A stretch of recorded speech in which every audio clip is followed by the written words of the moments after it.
Welcome to another St. Pete by Night production.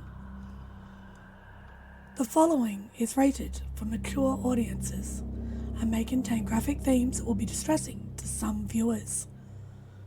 As always, we recommend you ensure the safety and well-being of yourself and those around you at all times. Viewer discretion is advised.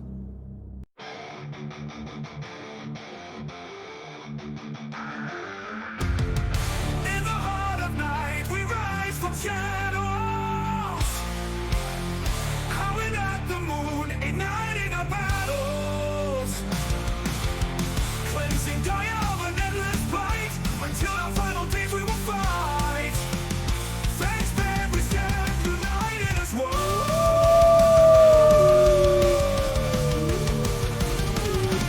Evil spirits lurking with horror and dread. Little light leads us where the brave dare tread. Glory and honor, wisdom in our hand. Together we rise, take our final stand.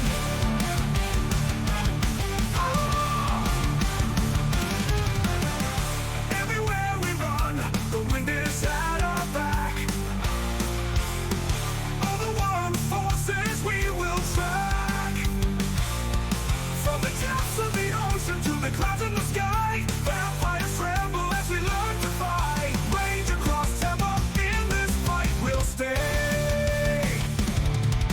Evil spirits lurking with horror and dread. Little light leads us where the brave dare tread. Glory and honor, wisdom in our hand. Together we rise, take our final stand.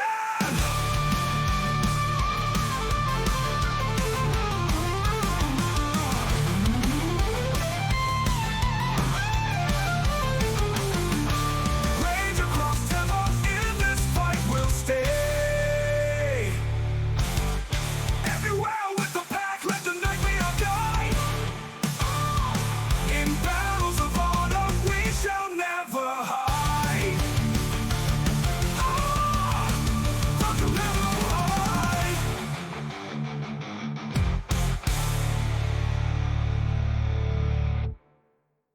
Good evening and welcome to the St. Pete by Night Entertainment Network. St. Petersburg by Night is a World of Darkness role-playing community originating in St. Petersburg, Florida.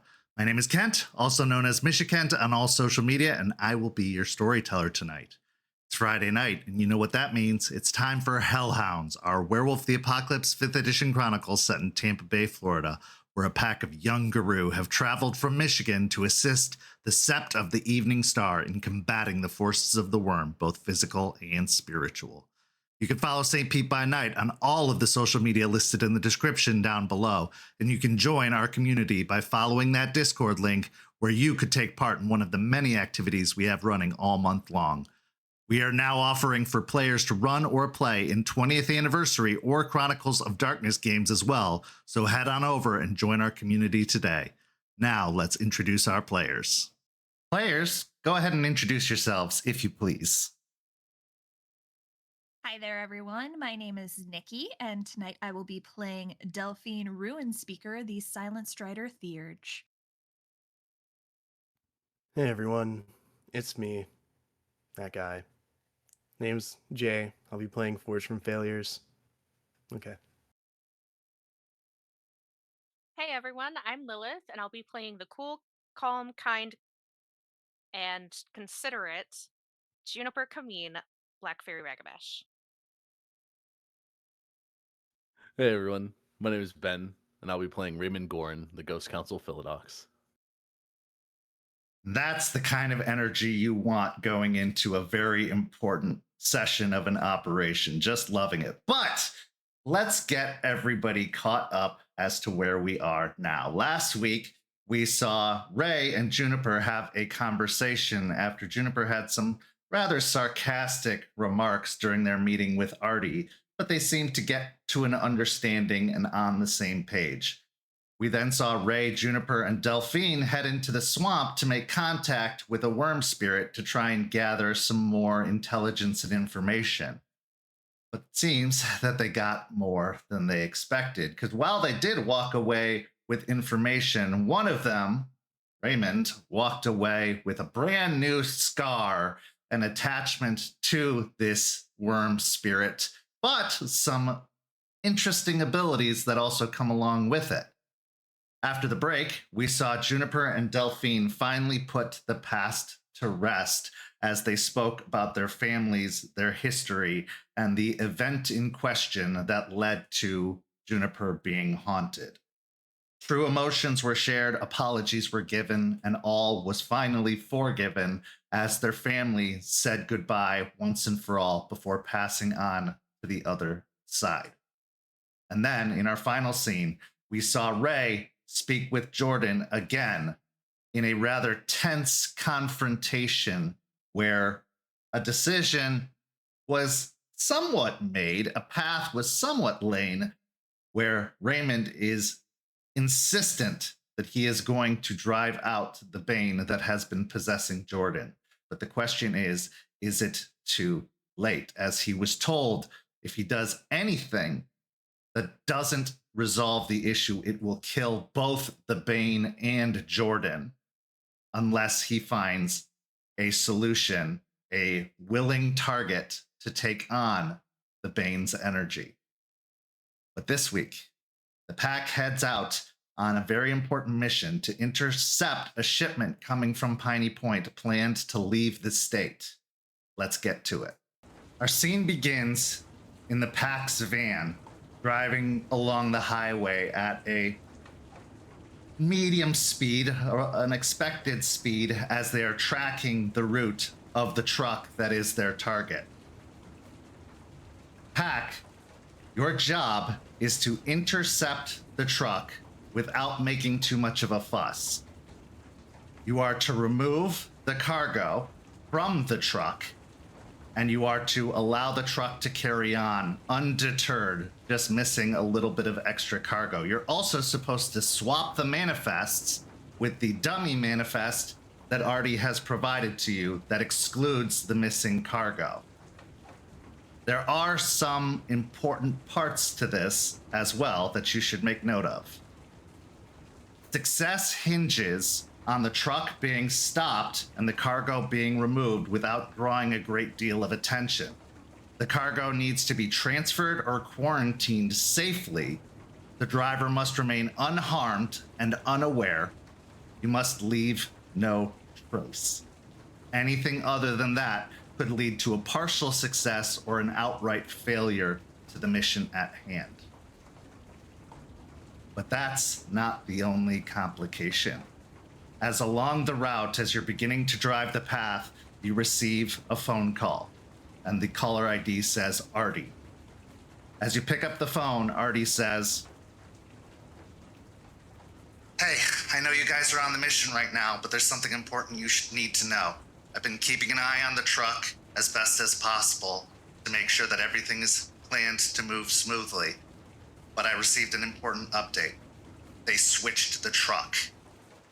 So all the information you have about a license plate doesn't work anymore. I got a partial glimpse of the vehicle, but I couldn't get a lot of details about it. You're looking for a truck with a white cab, no lettering on it, and it's a typical 12-wheeler. To do the best you can with that information. I'll try to provide any help I can when possible." So now you find yourselves driving along the highway, eyes peeled for any vehicles that could match that rather vague description. But as you're driving, the scene is yours.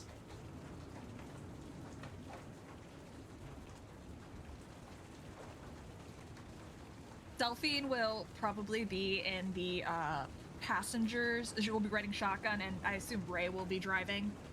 And she'll be glancing over at him and give a concerned furrow of her brow. She is looking a lot better than she has ever before looked. And she's got a little bit more color in her cheeks. She looks a little bit more put together than she's ever been. She's wearing dark clothes for the mission, and she is just looking at Ray and asking, "Well, what should we do?" As I'm driving, I'll be gripping the steering wheel a little bit harder after hearing that information. And you can see I'm thinking, I'm trying to like, I'm mumbling to myself, trying to like work out, like, okay, what, so, okay. So probably they're going to be taking the same route, or at least something similar. Already said that they're going to be taking the 75 out of state. So, I mean, depending on if they kept the same outgoing time and it's following the same route, I mean, we were on track to find it eventually. We'll just have to be extra aware as we're going and actually spot it. Like, we're going to have to actually look for it, not just stumble across it. Now, 75 being one of the only major routes that can be taken out of the state, you feel pretty confident that they're going to stick at least to the travel plan based off of the delivery locations that were mapped out along the route. Any other route to be taken would add at least 12 or so hours to their trip. And knowing that this driver is supposedly an unaware human with no knowledge of the mischievous deeds going on, they're probably going to stick to the same route as was planned before. As you're driving, rain starts to fall. Now, in Florida, we don't get a lot of snow, we don't get a lot of frost, but our winter can sometimes consist of a little bit of extra rain. So now you have that to contend with as the sky has grown dark and you have started to enter into evening along the route. You're about 2 hours outside of Tampa at this point, driving along the highway.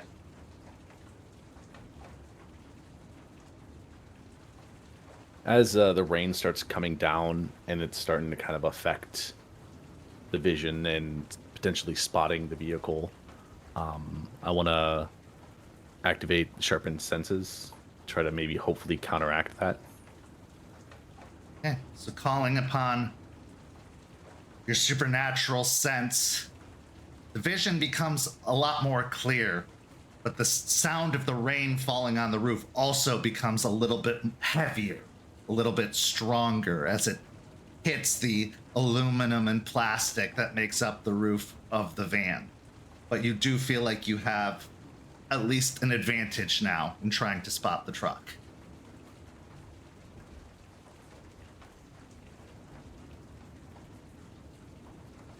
Or's just sitting in the back seat. Right now, he's looking out the window. He looks in pretty rough shape. He hasn't shaven in about 2 weeks. His facial hair is kind of a mess. He smells like sweat and just misery at this point. His clothes all wrinkled as he's just looking out this window, not saying anything. He hasn't said a word this whole trip. And he's just kind of blankly staring out, occasionally checking his phone. I keep looking over at Forge as he just stares out the window, checks his phone, doesn't say a single thing, and as this silent behavior continues, I sigh and wave to get his attention. Forged. Are you gonna be okay enough for this? Just slowly turns his head, looks at you, or just kind of mumbling to himself. Yeah, whatever. He'll be fine.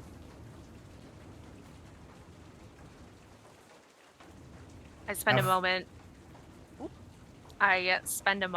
to just kind of read him and try and judge where his headspace is at before looking over at Delphine and just kind of like tilting my head over at him, knowing that they have a better friendship.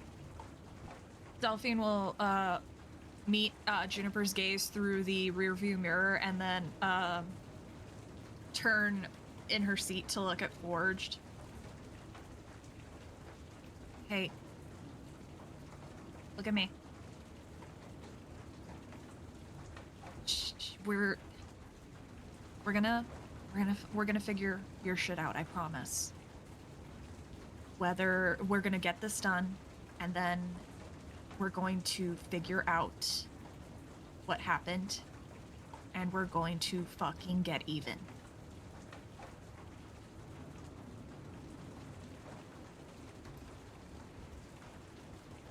No reaction from Forge's face as he stares you in the eyes. Or he just... We don't gotta worry about that. It's this mission we gotta focus on, and then we'll do whatever else we gotta do. You say that, Forge, but in your mind, all you can think of is that photo you received in the text message from Lila. The photo of your son, Cooper, sat upon the ground, happily babbling and reaching, wearing a black Santa cap, the little white ball dangling down to his shoulder. Something about the message, as well as the timing of the car and how long it had been destroyed, as far as you could tell. This message came after the car had been dumped. What that means for Lila and Cooper remains unknown, but any attempts to send a response message, any attempts to get any further information has gone unanswered. That memory surfaces, he thinks about that. He can feel the hopelessness of that situation almost threatening to overwhelm him as he considers what that means, what he can do, and as it almost reaches a point where he physically reacts, his brain just shuts off. He just goes blank again. He sits back in his seat, just takes a deep breath, and continues looking out the window. All right. I need everyone to make me a wits and awareness check. What rage are we all at? I would say everybody is at a rage 2 except Forge, who is at a rage 1. I didn't howl to get the wolf back, though. Unless you said that I have done so already. Okay. Well, if you haven't done that yet, then no, you're at rage 0. I'm assuming this is site-based, by the way. This is site-based, yes.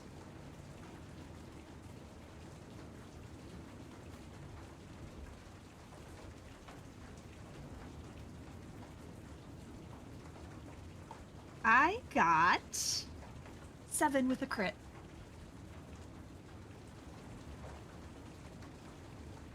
Okay. And Forge, what'd you get? Got 4 successes. Okay. And Raymond. I got 7 not with a crit. And finally, Juniper. I also got 7 with a crit. Okay. So despite the storm and the rain and the dark, all of you managed to lock eyes on a truck further ahead along the road that seems to be bearing at least a similar enough description to what Artie had stated. There are no unique marks or features along the truck. Cargo. It's hard to say for sure that this is the truck that you're looking for, but it's the best lead you have at the moment. I would like to activate penumbral senses because as far as we're aware, only the truck changed, not the cargo. And I know that those creatures leave a little bit of an aura in the Umbra. Okay. As you spend the willpower projecting your senses beyond, looking to the other side. Go ahead and make the roll for penumbral senses.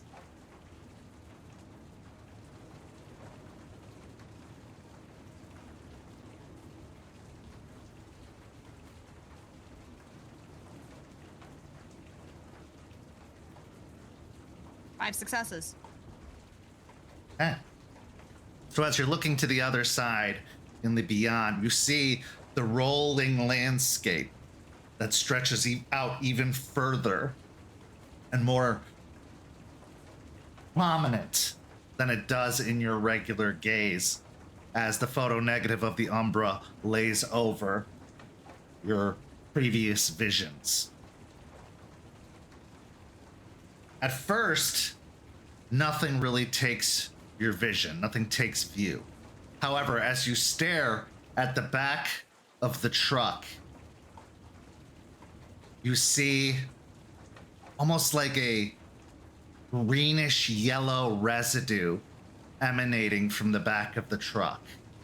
Nothing definitive, nothing obvious, but based off of this almost like stream that's left behind the truck, you have a pretty strong guess that the cargo is in the back of this vehicle.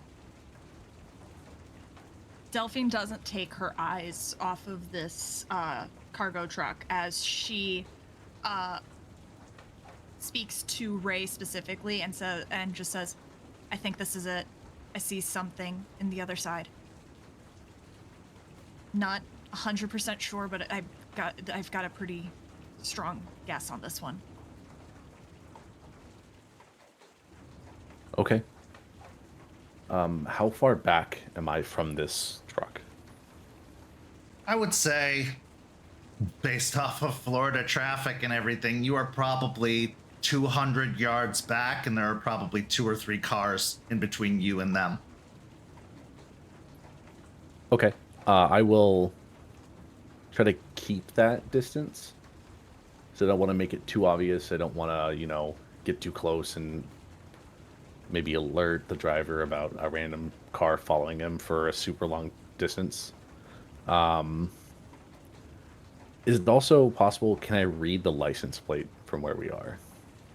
I would say with this kind of visibility, you might be able to get a few of the numbers and letters off the back of it, but you're not going to get the full plate, only because of cars getting in the way, the glare of the headlights reflecting off of the back, as well as the wet sheen that's over the road that is also casting light in different directions.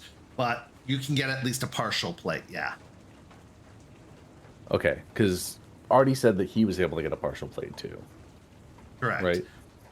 Yeah, give me a wits and investigation to see if the partial plate you get matches the partial plate he gave. Okay.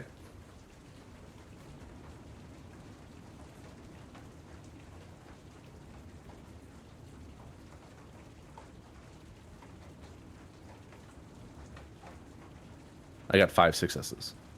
Okay, with 5 successes, though you don't get the exact part that he got, at least 3 of the digits, letters match.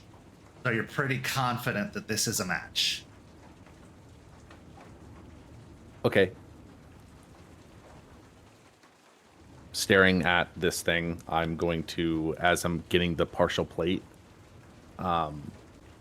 out loud, I will say, whoever wants to do it. I was able to get some of the plate. It matches somewhat of what Artie gave us, but if you want to text him what I got, maybe he'll be able to confirm it 100%.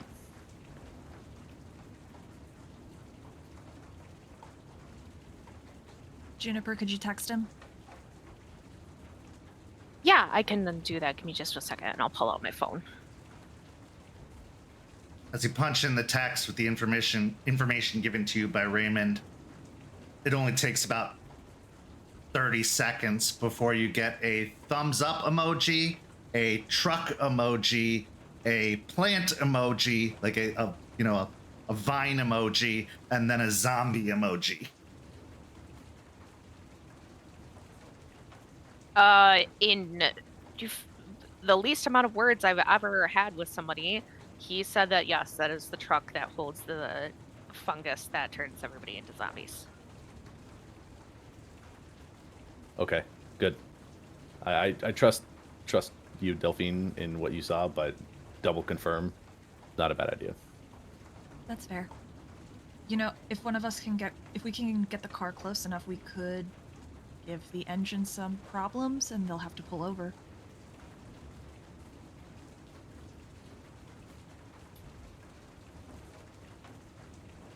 We could do that. I don't know if it's a little too early. Artie gave us a map. It's in the binder with the manifests and all that stuff. We might want to do that when we're coming up to a rest stop, because that gives him an incentive to pull off into an area that we aren't just on the side of the road.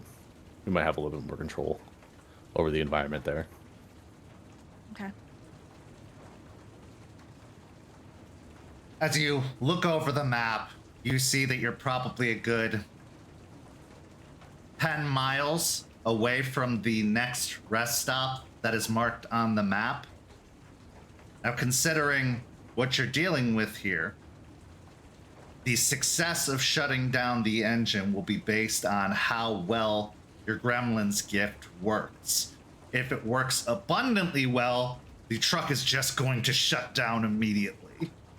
If it works not well enough, the truck might not shut down at all. So as you pull up or go to pull up closer to the truck, Raymond, I need you to roll me a Dex and Drive.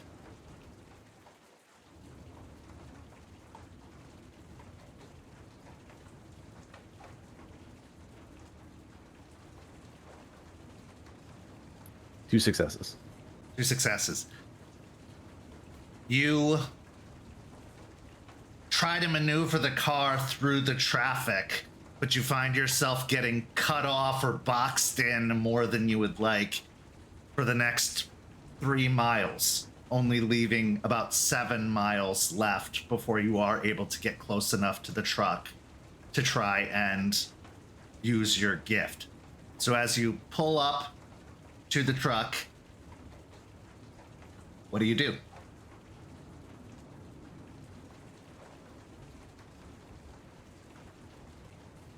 Are we getting close to that rest stop? You're about 7 miles away. Okay. I just kind of like tap my fingers on my knee, getting a little bit restless the closer that we get. And I pipe up as we get closer. Who should try and take out the engine? I'm driving, so I can't really do it. Forged can't do it either. So it's between you and me, Juniper. Do you want me to try and do it?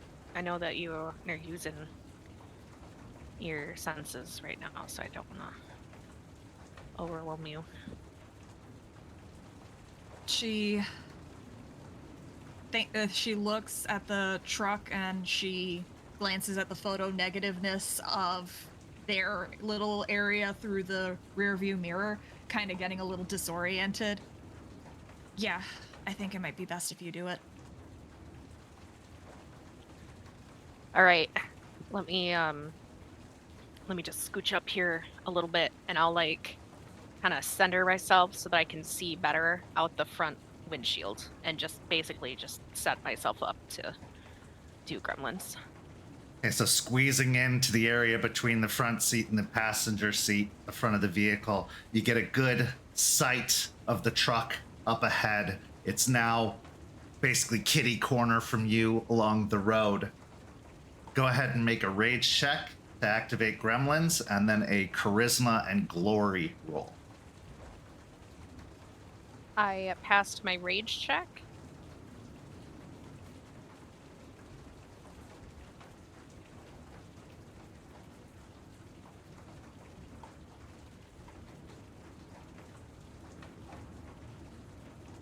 I got 3 successes. Okay.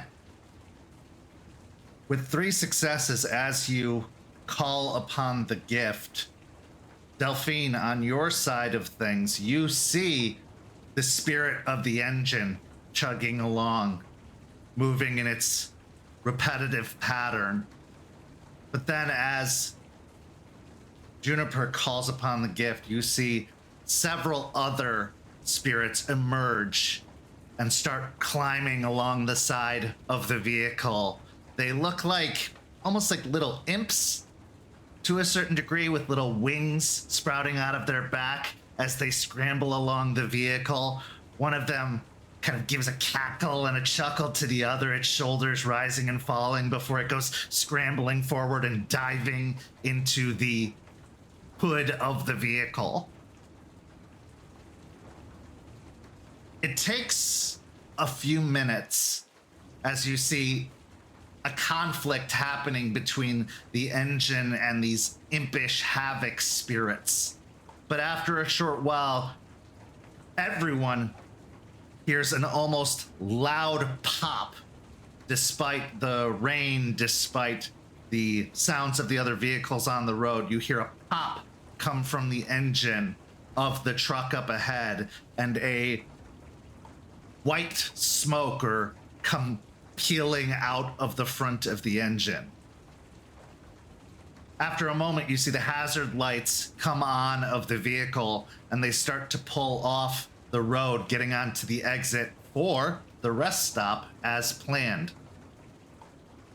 As the truck pulls ahead, you can see that the rest stop is pretty heavily populated due to the rain and the storm up above. You can see a line of trucks parked along one side, and a few vehicles, not as many, a few cars and vans and, mid-sized vehicles parked along the other side, but not nearly as many as there are trucks. Trucks are parked one after another, after another, after another, as it seems that the rain has caused a lot of the truck drivers to pull off the road, at least for a small respite, if not for the night as a whole. But following behind the truck to get off the road, I need another Dex and Drive check, as you are going to have to cut across multiple lanes to get into the exit lane of the truck. While he's making that roll, Delphine will just look over her shoulder at Juniper and just give her a thumbs up and a smirk. Good job. I smile back and kind of chuckle. Thanks. I didn't do much, but whatever you saw, it evidently did.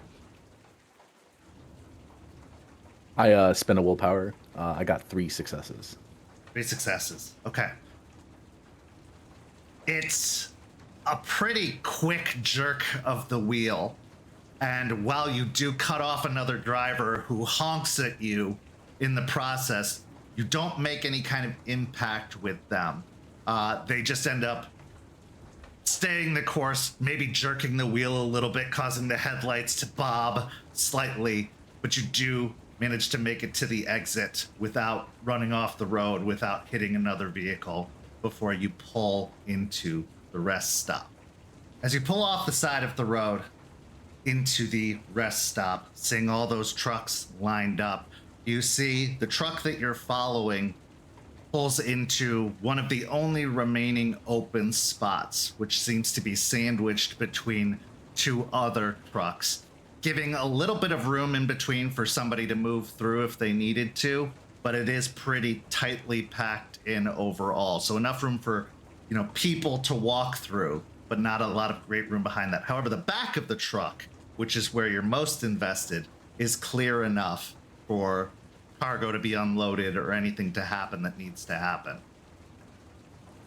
As the truck pulls in and parks, where are you parking? Are you parking right behind it, or are you parking where the cars are parked? What's your plan? I think right now, to maybe not be as suspicious, because we did just cut over a few lanes and kind of potentially following this truck, I'm going to park in front of it with the regular cars, just to kind of make it look like we had to pee really bad or something. Okay. So as you pull into one of the parking spaces alongside the other regular vehicles, the regular cars, go ahead and make a wits and awareness, Juniper.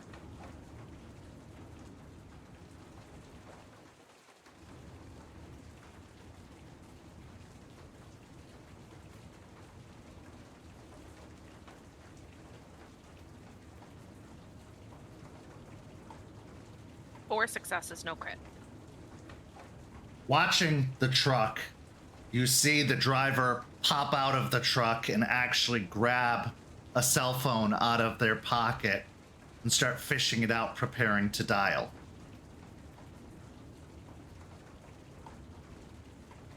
I perk up and hone in on him. Hold up a second, guys. Let me listen in. He's making a phone call right now. And I'll activate Spider's song. Huh. It's just, it's a willpower, so I will cross that off. Okay. So as you expend the willpower, your senses become attuned to the technological waves all around you. Focusing in on the phone that the driver carries, you hear them calling what appears to be a truck maintenance company. Now, a lot of these trucking companies will check with their dispatch first before calling, and you can assume that he probably did that. Yes. We do have to make a resolve and wisdom roll to see how well I hear the conversation. Yeah, go ahead. Sorry, I just wanted to make sure I got that out there before I Absolutely. got too far.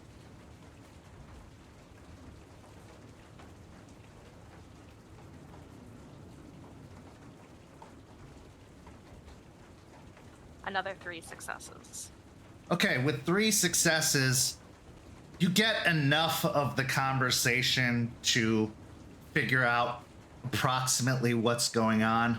It sounds like they will have maintenance en route, but it's probably going to be at least an hour before a maintenance truck can show up to help assist with their vehicle. At this point, the driver grumbles and hangs up the phone, and you can see them pop open the hood where more of this white smoke plumes outwards. Delphine, watching the truck, you can see the gremlins also pop out of the truck. The little impish havoc spirits pop out and high-five one another before popping out of existence. You hear just Delphine let out a snort, just watching this interaction, though none of you can see it. And she'll look at everyone. All right, our friends in the inside are out. So what's next?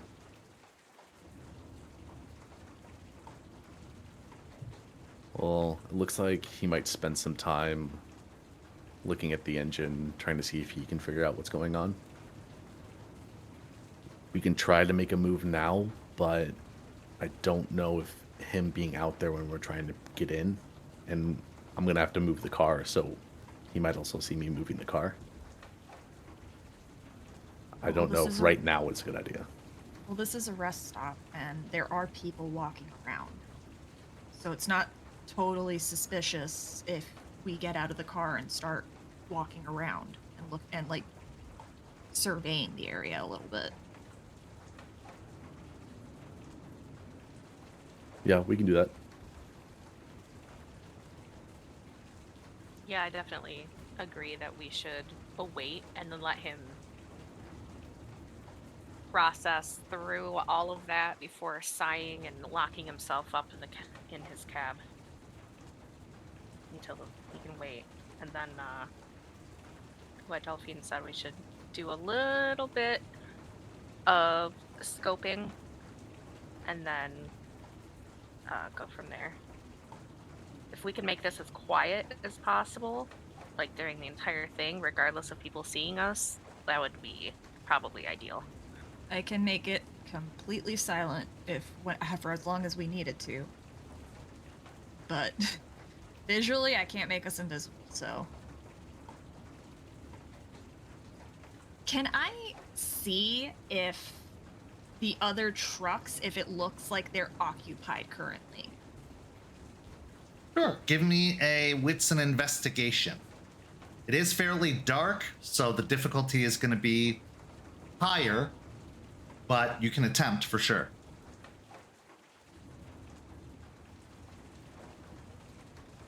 Does anyone want to assess me? No. What is the roll? Wits and investigation.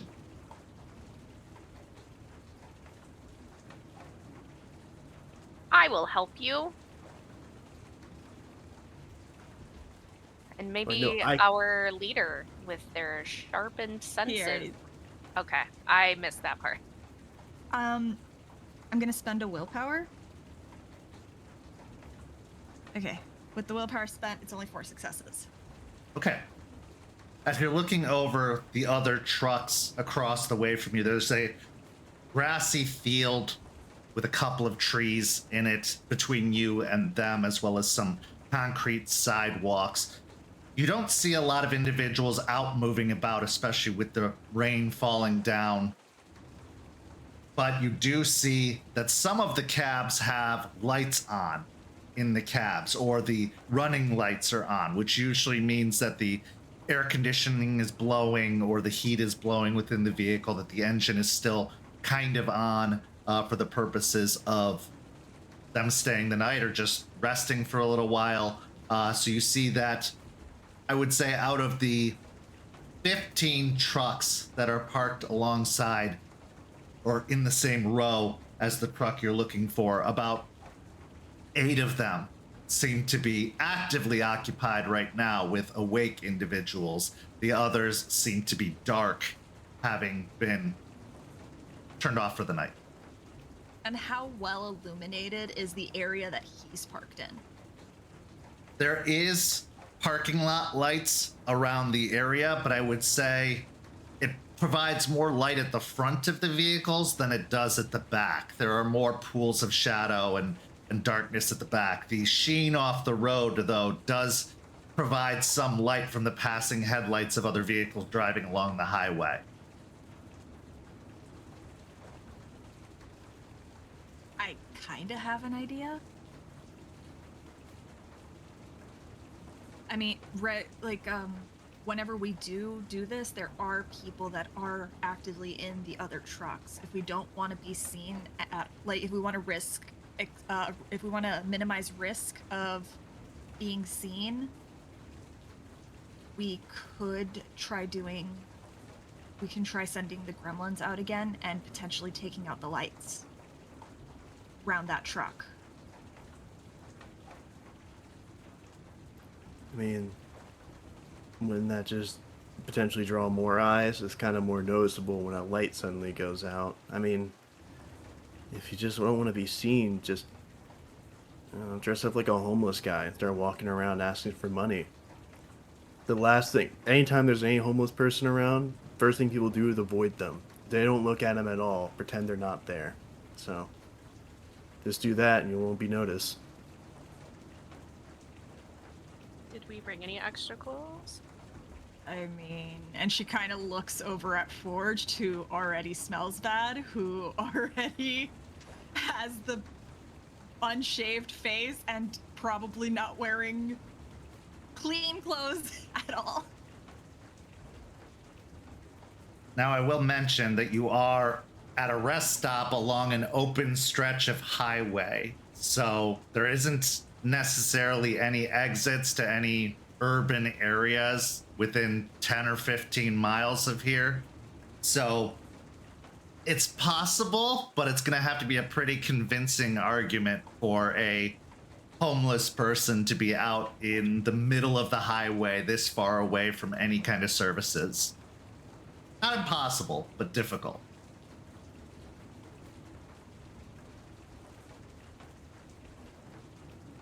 Noticing the look from Delphine, Forge just looks down at himself, looks up. Can I not? I mean, let's do your plan then. Let's just Maybe make me walk out here in the rain doing all this shit.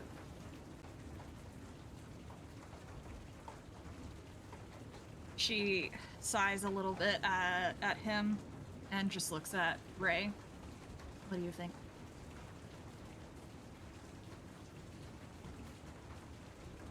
I think both ideas has their positives and negatives. I mean, the lights themselves are near the front, not the back. So I don't know if knocking out those big lights are really necessary if we're going to be in shadow behind the trucks. I'm more worried about noise, but you can handle that. I'm just more worried about just being spotted by people walking by or stepping out of the truck. But if we go fast, I don't know if that'll be too big of an issue. Well, there might be a physical aspect to this from what Artie reported about the interior, and she'll look to Forged. And we do need our Arun.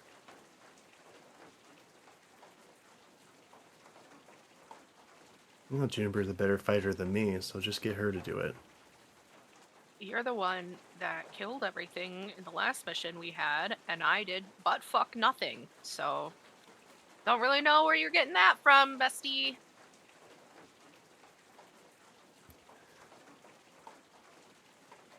I liked you more when you were in hell. Can you stop with this, like, bestie cheery talk here? I'm not liking it. Forged. Would you like to be miserable together? It sure loves company. Okay, let's not start this. There's no reason to start a fight right now. Especially between packmates, especially on a mission. Forged. I understand what happened a couple weeks ago. It was a rough situation. And I know what you found was, I can't even comprehend what you're feeling right now. But all I need is just 20 minutes of you putting in the work and helping us accomplish the mission. And we can talk about this and work it out and figure out a way and a solution to help you. Unfortunately, we just can't do that at this moment. Could you do that? What we're doing now, Forge, is going to get us closer to dealing with everything that happened with you. Like, if we don't take care of this, we can't go take care of that. This is the only obstacle in your way. This is one step closer to Vanessa. And you personally, I think I can promise, on at least from my end, that if it comes to final blows, you deserve it. And you personally putting your claws in her. So, Raymond, I need you to make a charisma and leadership roll. If either Delphine or Juniper have dots in leadership, they can assist, but otherwise, this will be your role. Nobody wanted me to be the leader, so... Put it into politics.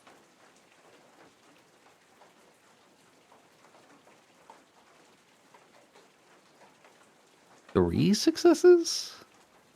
Okay. Forged, I need you to make a wits and insight roll for me. Or actually, you know what? Let's make it a resolve and insight. Slightly worse, all right.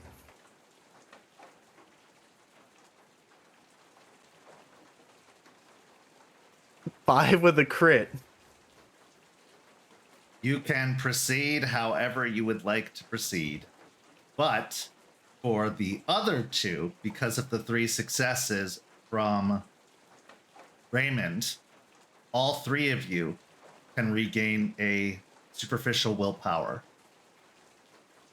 as you are emboldened by your unified words of let's get this done, let's do this thing.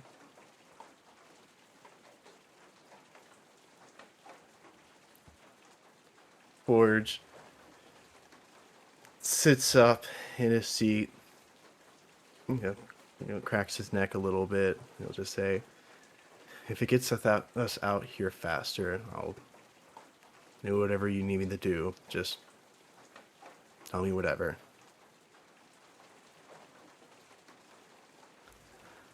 Well, I mean, first, I'm going to need you to howl.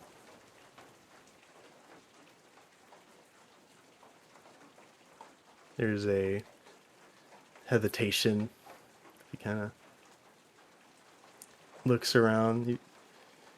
I mean, we don't need to. It's probably just one, and I could handle that, especially with everyone else. I mean, it's...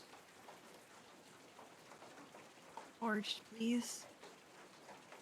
Now, I do want to mention, howling is not a quiet thing. It is ear-catching and attention-drawing. You are literally howling at the moon. Not saying it's impossible, and the rain will help cover some of it, but you might get some strange looks from anybody nearby when that noise comes out. Well, hold on, guys. Let's take this one step at a time.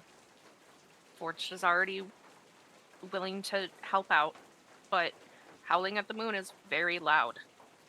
It's going to bring a lot of attention to us. I don't know if doing that necessarily right now is a good idea. Like, as far as we know, we're just dealing with regular people right this moment. If down the line, if something happens, we can howl, but let's not push things too much. Fair enough. The other thing I want to address as far as the light is concerned, taking out the light has advantages and drawbacks to it. If you do take out the light, it will give you more cover in your action. However, it will make sight more difficult, and you still have to make sure you get the right pallets in the back of the truck, or else you'll be walking away with fertilizer, and the infected fertilizer will make its destinations.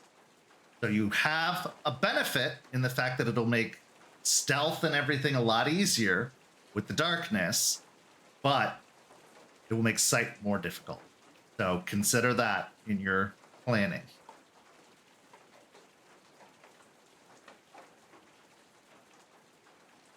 It's not like there's no light at the back of the truck. There is light, ambient light, that is still illuminating the back of the truck.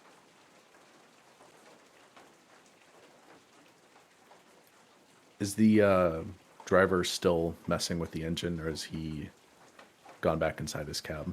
At the moment, you can see that he has a mag flashlight and is shining it inside of the engine compartment.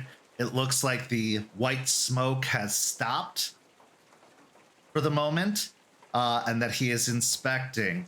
But as he gets to a point, the light turns off and he slams the hood shut and goes to light a cigarette and climb back into the cab. At that point, I'll look around at everyone. Okay, he's going back in. Let's go check out this cargo. Hold on. We need to I move just the had car. Yeah. Oh, go ahead. Sorry. Go ahead. No, you're okay. I just had an idea. Since all of this got kind of fucked up and we don't know what is what, and the manifest might be completely different, would there be a way for one of us to sneak in the back of the truck and then maybe use like your flashlight on your phone to look for the manifest and go over it and check in with Artie? Or would that possibly take too long?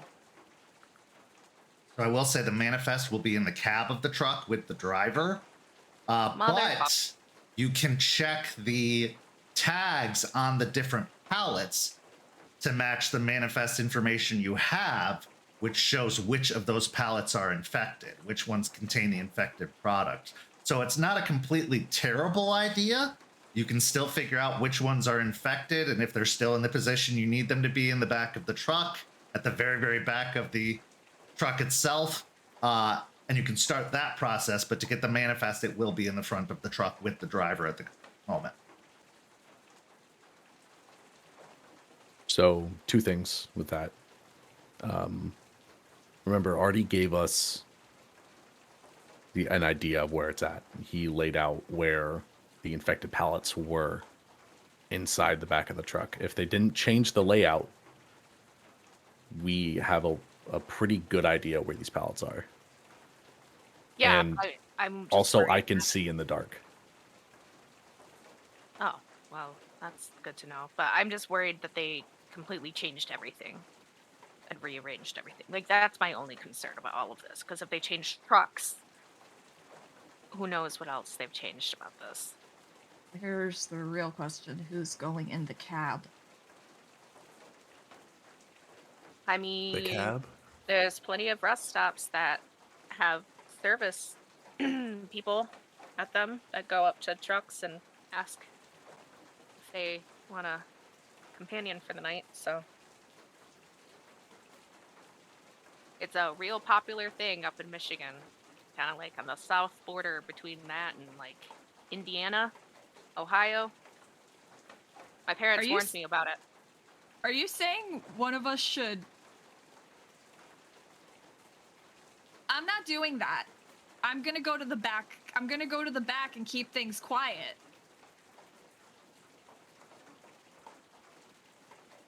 Also, I'm no way. I don't think I'm remotely. No, I don't flirt. Not to sound too abrasive, but you are probably one of the perfect people for it because usually they're. I need to keep things quiet. No, I need to keep things quiet in the back. I need to keep things quiet in the back. Let's Yeah, deal let me just- let's deal with the cargo first. We can figure out the manifest in a second. Okay? Oh, okay. Yeah, maybe we shouldn't, just make mention of the fact that Delphine, looked like a drug addict. Kind of fucking rude. It's why I said not to be abrasive. I It's didn't fine. want to mean it like that. I was just. I It's just an got option. it. I got it. I'm not offended by it. I know I'm trying to put the weight back on. I know I still look skinny. But yeah, it's fine. Should we move closer with the car? Because we would need to load the stuff into the truck, the van.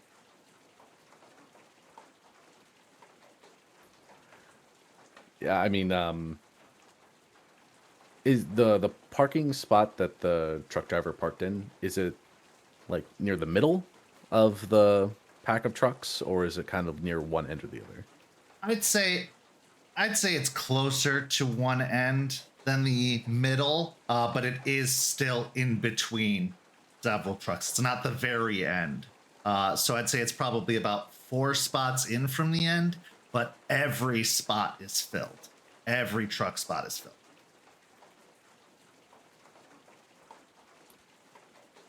All right. I know some truck stops and stuff have like the back road that like cars can like go behind and stuff. Yeah, they have a driveway behind and in front of it. Okay.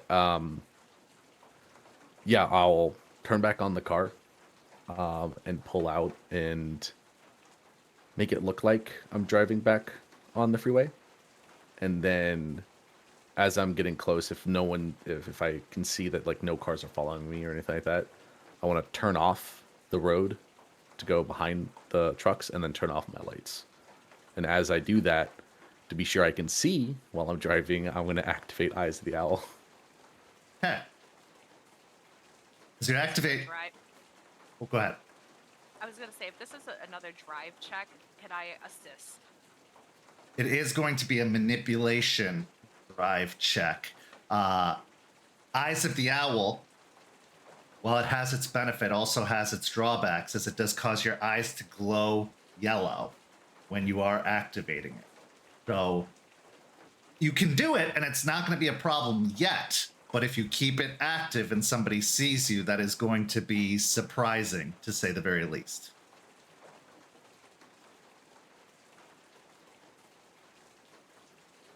But yeah, as you activate Eyes of the Owl and begin to back the car out to go down the opposite road next to the trucks, yeah, make that manipulation and drive for me. And you can take an additional die as Juniper tries to point out where the best place for the car to pull up to would be.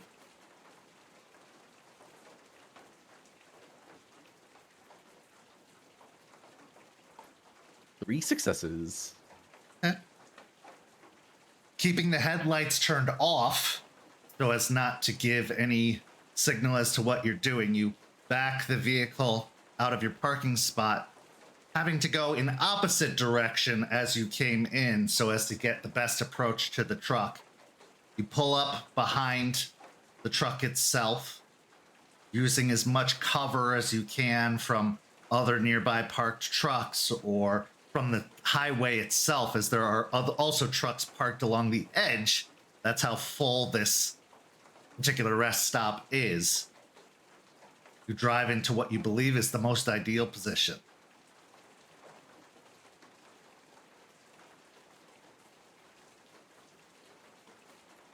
Okay, I'll park the car and then turn it off and scan around just to make sure that I'm not seeing anyone from where we are. Give me a wits and awareness. I'll assist. I will also assist.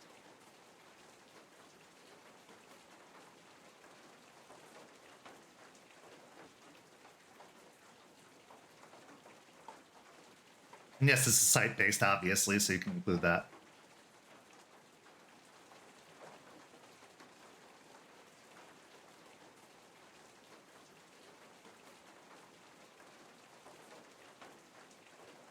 I'm gonna use a willpower. Huh.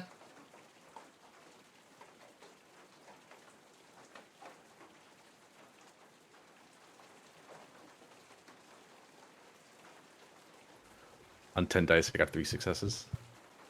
As far as you can tell, the way is clear at the moment. There doesn't seem to be anyone else milling about actively. That doesn't count for anybody potentially in their trucks, but you don't see anybody out on the road or climbing out of their trucks at the moment. All right, your call pack leader. Lights on, yay or nay? Yeah, let's take out the lights.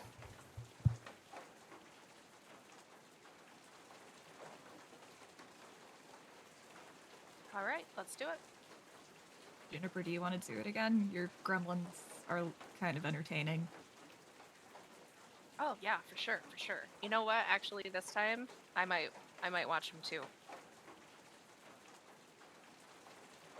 And I will activate Gremlins. You probably want to do penumbral senses first before activating gremlins if you want to see them. Yeah. I was doing the opposite list in my head for some reason, so I appreciate that. I'm gonna activate that first. Okay. So spend the willpower and make the roll for penumbral senses.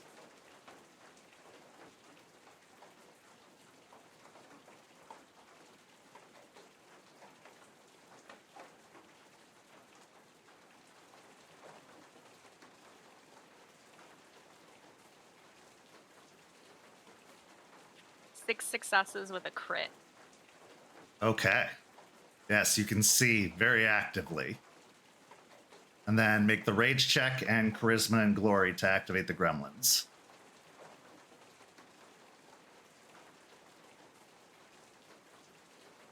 I pass the rage check and charisma and glory. Wait a second.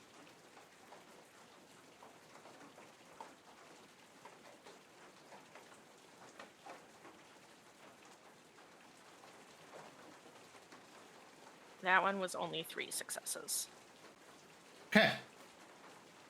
As the imp-like creatures pop into existence once again, they actually actively look in your direction as if to say, again? with their like arms out in like a shrug or like a what the hell posture. But with 3 successes, that's enough for them to go bouncing off of the truck and start clambering up the light post, moving towards the light bulb in the fixture. As they get up there, they surround the lighting fixture and start reaching in and like tapping on the bulb or messing with the wiring in the fixture. And after a moment, the light coming down from that particular lamppost starts to sputter and flicker before it goes out.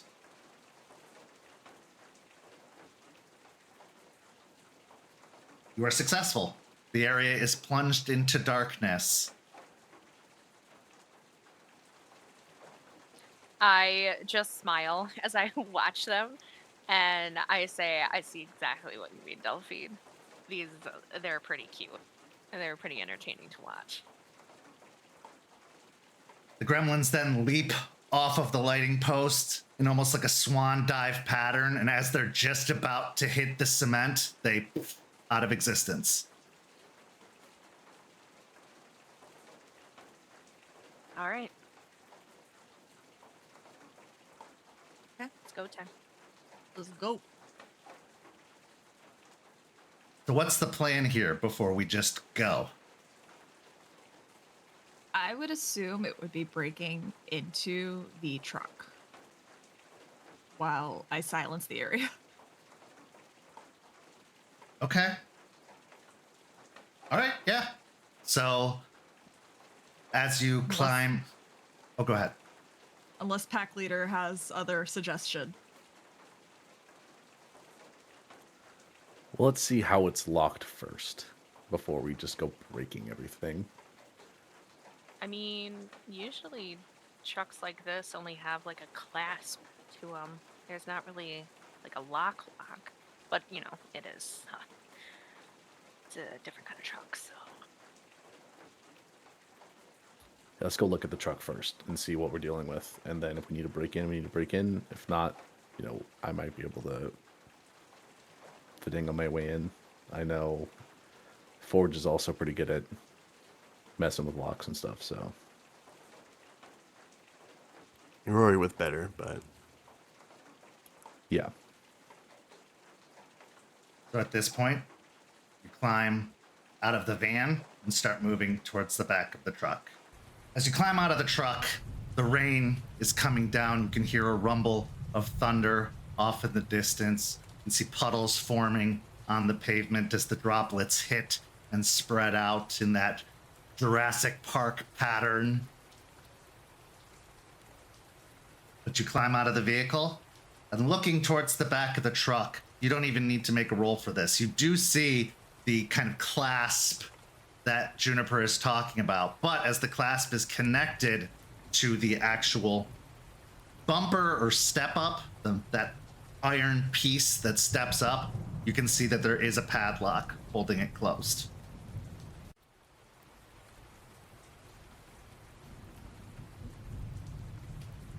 Okay, that's what I thought. It's a no-brainer.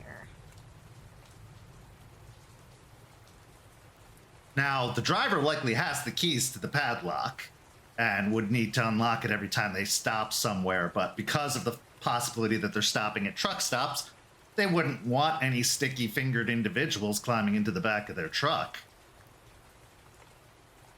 Now I need someone to make me an intelligence and investigation roll before any actions are taken.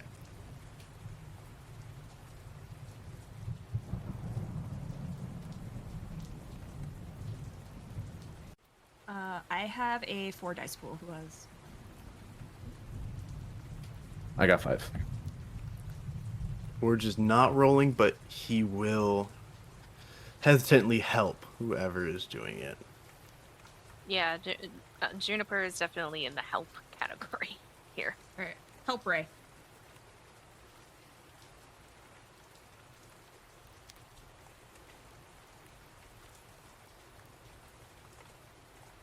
Three successes. You feel the cool rain starting to dampen your clothes getting your hair wet, although, Ray, you usually wear a ball cap, so it's just tapping off the brim of your cap. You start to examine the back door and the lock. You notice that there is an electric sensor attached to the back door. Now, this is not uncommon in trucks, for often when they open up the back door, lights will come on in the back of the truck. But also, it will likely alert the driver in the cab if the back is opened, with a sound and possibly a light coming on the dashboard, as trucks are often hooked up not just physically, but with electric cables too, to give electricity to the back of the truck.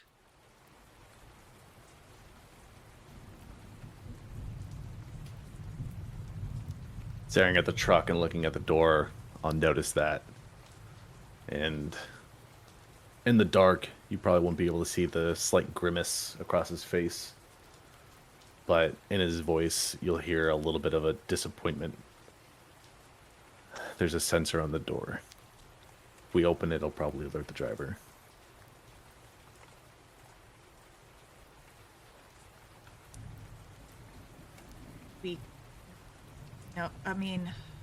We could travel in through the Umbra, but we would still need to open the door regardless to get the cargo out. That would alert the sensor. I could. The Havoc spirits would be overworked tonight, but I could try using gremlins. With my role, Kent, if Delphine did use gremlins and it broke the sensor, would that also alert the driver? Potentially, you don't know.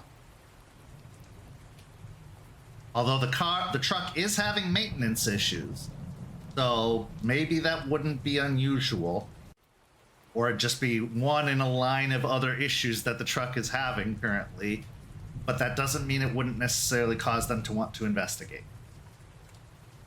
Also, traversal through the Umbra doesn't necessarily dictate that you can go into buildings or into the truck bed itself. Structures and walls still exist. And in the Umbra, this truck probably doesn't have a presence, or it might. It's hard to say. What you saw was the yellow coming out of the back of the truck. But the Umbra isn't just a free pass to walk through walls. I suppose that's just another gift I'll have to get to. I have a question. Uh-huh. A little bit like above two. So that power that's connected to the back to the sensor that would pop off if we opened up the back of the truck, that's all connected to the battery, right? Just like Correct. the regular battery of the truck. There's no extra generator or anything. Correct. Would it be possible to sneak up on the passenger side and kind of like crouch under the window and like duck in and unbolt the battery? Because the hood of semi trucks they completely block out the windshield. So it would be a stealth check probably.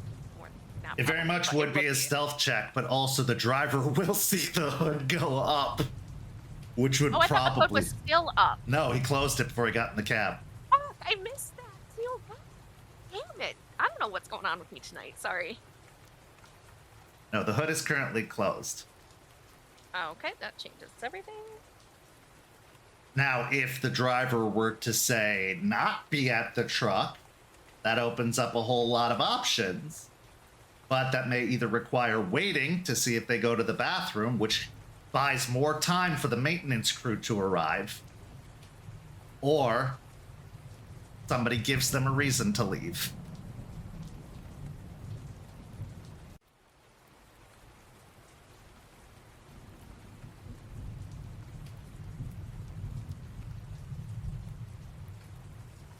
Seems like we're in a pass here. Man, we could just call it quits. Head back. No. Anybody want to be a cute dog and get their attention? Get them out of the truck? I look like a hungry dog, not a cute dog.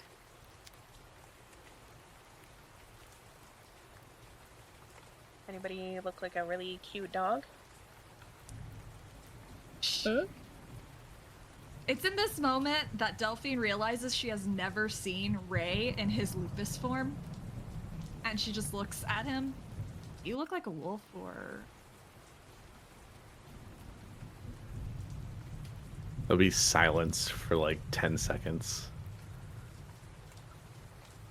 No. Yeah, what is your lupus form? I don't think I've ever seen it either. Does it matter? In this moment, yes.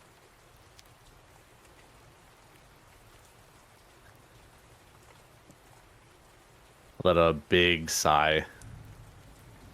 My lupus form is the German Shepherd.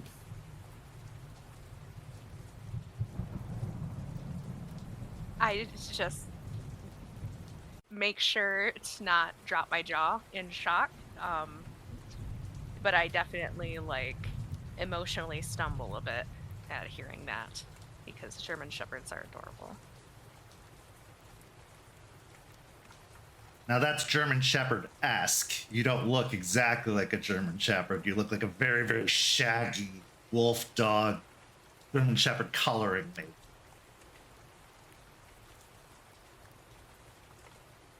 She'll sigh. Alright, so our options are dog or person. Or you And- can wait and see if they Or go to we the can bathroom wait. or get something from the vending machine. Or do something that makes him want to leave.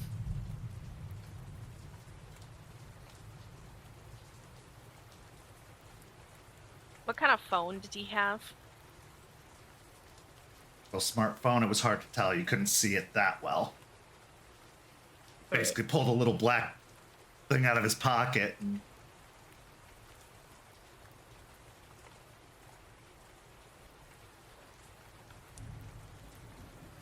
I mean, I don't want to wait. I think that should be the last option. I mean, if we can make him leave somehow, I wouldn't be opposed to that, but I could, if you seem reluctant, so if I need to, like, you'd be losing your silence option. But I No. could go and no wait, because the more I think about it, Ray, you're the one that sees in the dark. yeah, but you make it so that it's highly unlikely for us to get caught doing this. So it sounds like either me or Juniper gotta do it. So let's make up our fucking mind here. I'm tired of standing in the rain getting wet. But who's gonna do it? Can we just make a decision already instead of joking around about dogs? I'll do it. Because Forge, more than likely, we need you to be able to deal with the lock. And Juniper and Delphine can deal with the sensor. And yeah, I can see in the dark when we're there, but if we can get him away, we can also deal with the manifest. So, yeah, I guess I'll do it. so again, what is it? What's the plan here? Are you going in a dog wolf form or are you going as a human?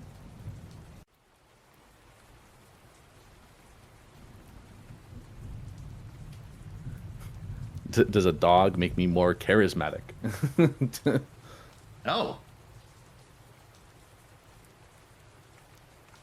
Could If also just anything, if ask they him- get close enough, they'll be able to identify that you are not in fact a dog, but a wolf.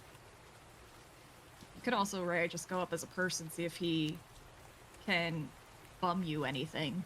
Maybe you forgot your key, you locked your keys out of your car. We all know that Ray's a great liar. That's true.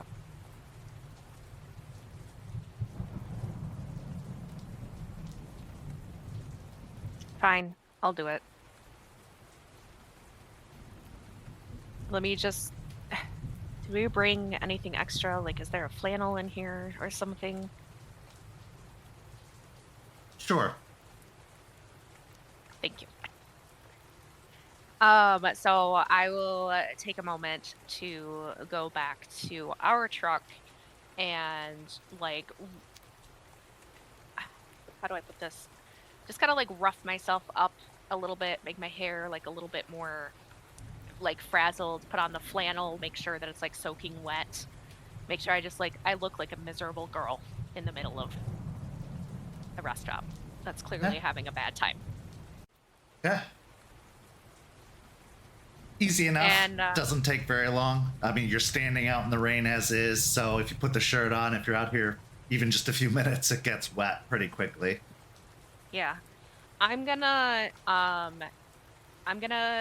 like sneak off like a couple of trucks down and then go in between those trucks and like look like I'm coming up the front.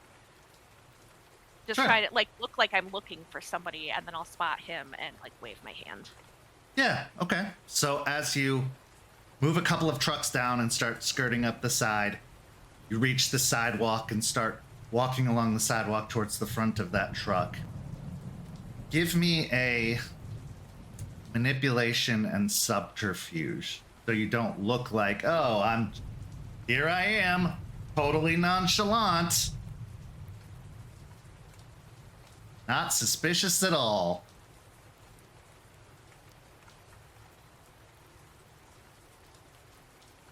Two successes. Successes, okay. As you approach the front of the truck, seeing the driver in the truck and waving, that's when you also see the dog pop up in the passenger seat and start barking in your direction.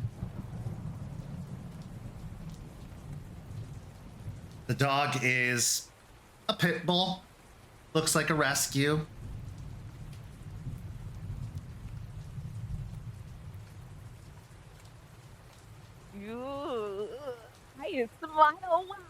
I smile wide and definitely don't think about the previous pit bull that I interacted with. And I like wave at the dog and I'm like, "Hi, doggy." Obviously they can't hear me, but they can see me mouthing like, "Hi, puppers." You see the driver look over as he's rolling down his window and says, "Rodney, quiet down." And the dog barks a couple of more times before settling back. Its paws are still up on the dashboard as it's looking at you, but it stops barking and you see its tongue loll out to the side as it's panting. The driver rolls down the window. "Evening. You all right?" Hi. Yeah, sorry. I was just looking for some help. I accidentally locked myself out of my car and it has my phone in there and everything, and I haven't found like a single person yet. I don't know if I just like am missing people, but could you help me? Do you have any like lock picking tools or anything to like get into a car? "Yeah, I got a Slim Jim. I can help you out. Happened to me before too." Give me a Perfect. manipulation Thank and you so much. persuasion, though.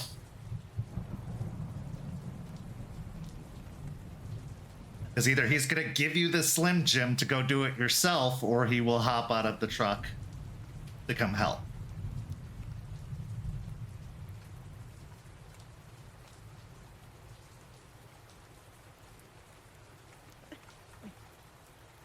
I got a brutal outcome. Okay. How many successes? 1.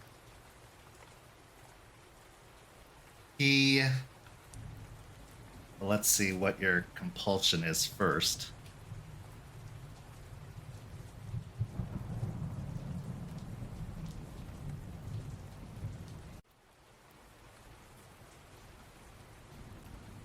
Okay.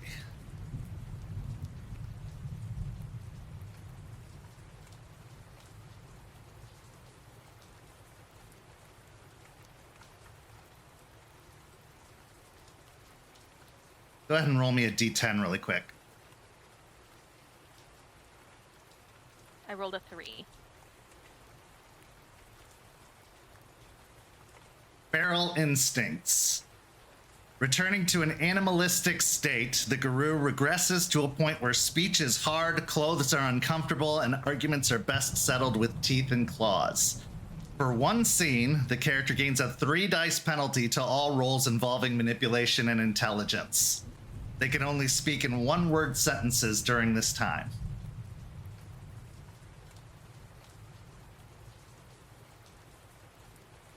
He looks over in your direction and ponders for a second before kind of rummaging around the side. Do you want me to just call AAA for you?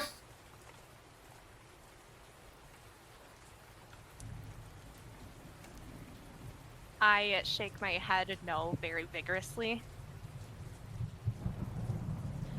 And I shiver because the rain is making my bare skin cold along with all of my wet clothes at this point. And so I actually like start to take off my flannel and I grimace at it when I look at it, and I look up at him and I'm like, wet. And I'm just frowning. I'm a very sad dog that's stuck in the rain.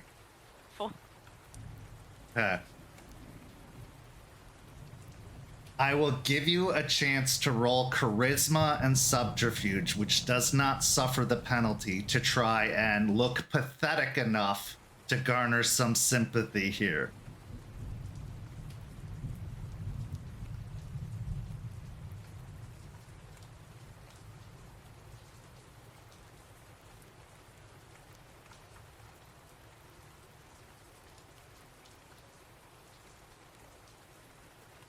That's a 1? That's a lot. 0 success. 0 successes. Okay. I just take off my shirt.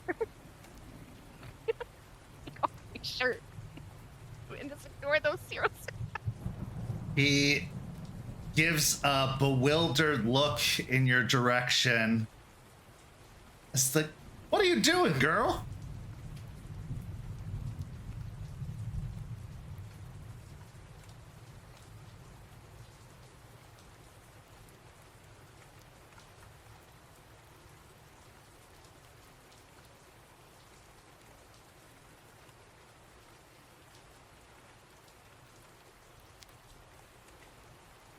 It's only one word, right? So I couldn't say something like go One home. word.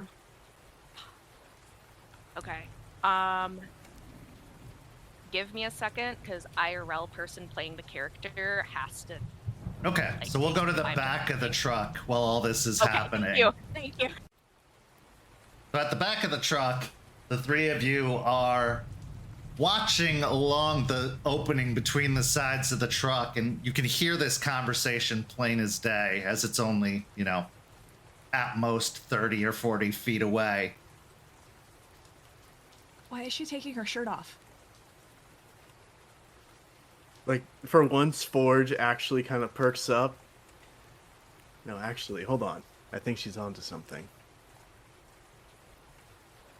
I don't think she is. I think she is failing right now. So let's just continue.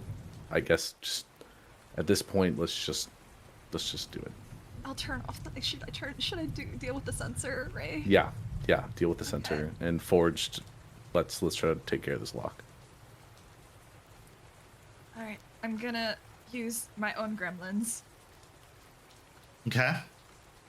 I did not pass the raid check, so I am at a 1. Okay. Go ahead and make the, I believe it was honor and... No, it's glory. And charisma. Glory and charisma, okay.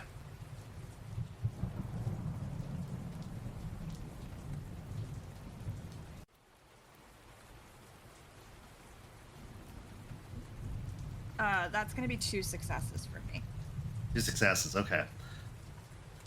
Your gremlins, as they appear, look like the most bedraggled teddy bears you've ever seen. In fact, as they pop into existence with their patchy fur, they also look absurdly thin.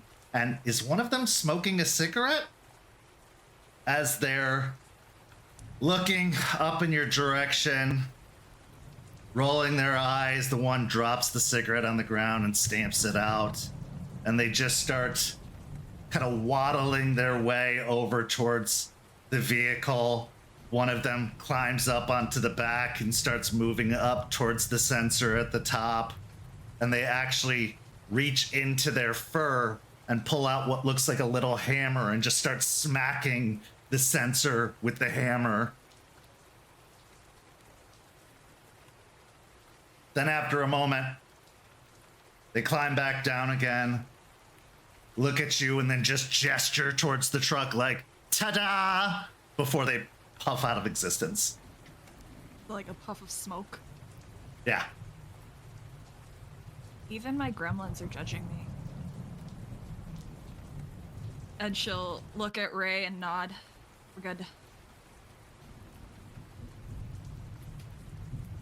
Okay, I'll walk over to the back of the truck with Forged in tow and try to take care of this lock.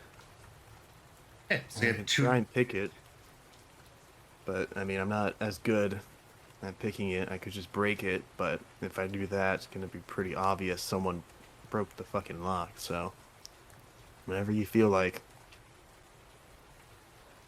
Let me try to pick it first. Are you... Because how good are you at picking locks? I've done it a few times. It's gonna be a Dex and Larceny roll. Out of character, I have a 3 die to that. I have 4.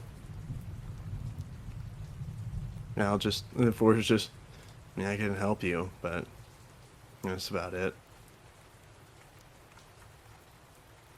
I will also give you an assist.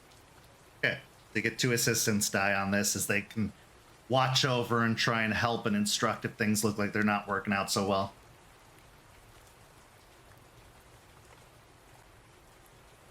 Six with a crit. Okay, easily enough. After just a few minutes of toying with it, the lock pops open and you can pull it off to release the latch on the door. Before releasing the latch, I will look at Delphine. This is going to make a lot of noise, so you want to do your thing? I will spend the willpower and activate Whispered Passage. How far does that extend? One moment, please, while I pull it up in the book. Okay, why don't we return to the front of the truck then while you're looking that up? Juniper, as you are removing your clothes, the man asked, "What are you doing, girl?" I expressively grimace at him and I say uncomfortable. And I'm like shivering. At this point, I'm just like thoroughly soaking wet. Okay. I'm going to roll 1d10. Odds, it's pathetic enough. Evens, it's just weird.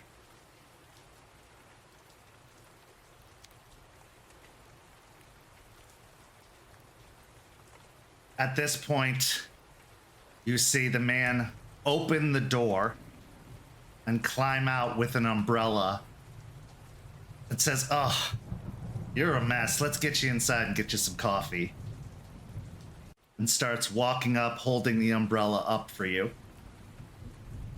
I shake my head vigorously, like, yes. And I say, warmth. Yeah, warmth. I'm just like holding my bundled up soaking clothes to my chest and just like clenching my teeth of how overwhelming everything is and how I can't do anything. Honestly, I just want to like run off in my lupus form, but can't do that right now. He actually reaches back into the truck and pulls out a blanket as well that he tries to keep underneath the umbrella to keep it from getting wet. And as he closes the door behind him, you can see the pit bull hop up into the window and start barking again. He says, "We'll be right back, Rodney. You just calm down." And he starts walking up next to you and kind of gently puts a hand on your back and says, "We'll get you all sorted." He starts walking you towards the rest stop interior. How's that for fucking feeling? Meh, meh, meh. So, at the back of the truck, how far does that extend? I converted it from meters. It's 10 meters, so 32 freedom feet. Okay. That is just enough to not get to the cab of the vehicle. It gets the whole back and the backs of several other cabs nearby, but it does not, or the backs of several other trucks nearby, but it does not get all the way up to the cab. So as the dog's barking, it continues to bark even after the silence has been dropped upon the backside of the truck. As you approach the rest stop, Juniper, and as you go to open the back of the truck, this is where we're going to take our break. We'll be back in just a few minutes with the second half of tonight's story. St. Petersburg by Night is brought to you through collaboration with our partnered vendors, Chromatic Creations, Panchi Artista, Ember Fox Dice, Champs Tramps, and Howl and Hop Tea. Links to our partnered vendors, as well as our Twitch and YouTube channels, can be found on our website, stpetebynight.com. You can follow St. Pete by Night on all socials with the hashtag St. Pete by Night. If you wish to support our programs, you can do so at ko-fi.com/St. Pete by Night to help keep the stories rolling. Welcome back. As we return, we see that the pack has split. Juniper, doing the most unique girl stuck in a rainstorm routine that I've seen possibly ever, is being led into the rest stop by the truck driver who has offered to buy her a cup of coffee. Meanwhile, at the back of the truck, Delphine, Forged, and Raymond, the silence has dropped, which means you can't hear out either, so there's no sounds of the barking dog that can be heard. The light has been taken out. The sensor has been taken out. I'm not even going to make you roll a stealth check to try and open the back of the truck. You have way too much on your side at this point for it to even be that difficult. So, standing there, hand on the latch, do you open it? Okay. Yes. As you open the latch and pull up the back door of the truck, see a dark interior of a truck. Several pallets of bags are stacked up, lining the back of the truck in several rows, leading into the depths of the truck. Delphine, with your penumbral sight active, with the opening of the back door, the bags of fertilizer move. They twitch and shift ever so slightly at the sudden noise or sudden movement in front of them. Beyond that, further in the truck, you feel the pit of your stomach drop, and you don't know why. As a nauseating green glow can be seen further inside the truck. I will reach, since it's silent, I will reach out to grasp both Forge and Ray's arms and squeeze. And I will be staring directly ahead, but I will give a warning squeeze very tight as sort of a silent warning. And I will look to Ray specifically and just gesture down the way and do like a rar hand gesture. Seeing the gesture and thinking I know what it means. Do I see anything more with my eyes of the owl activated? No, you just see the several pallets lined up. I would say roll me a wits investigation just to see if you can make out anything beyond these several rows of pallets. Because I know Artie pointed out there's like a break There in is. there that might be hiding something, so.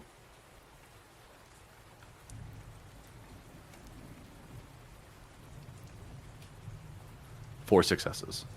Okay. Narrowing your eyes to beyond the stacks and stacks of pallets in front of you, you see two boxes that are of a different shape than the pallets themselves. One looks like a large crate, probably about,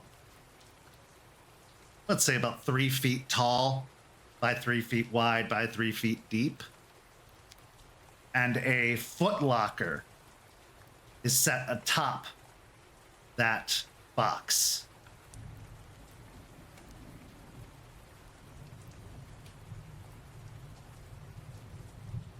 As I'm staring and squinting to get a closer look, kind of squint a little bit harder when I notice the box in the footlocker, but not seeing anything immediately dangerous. I will look over at Delphine and pat her shoulder with like a reassuring look, like I don't see anything at the moment. And then I will step up onto the bed of the truck. Okay. Climb up into the back. You can start to see the stickers that are on the sides of the pallets, marking or designating what is contained in each. Each pallet seems to have similar shaped and colored bags on them.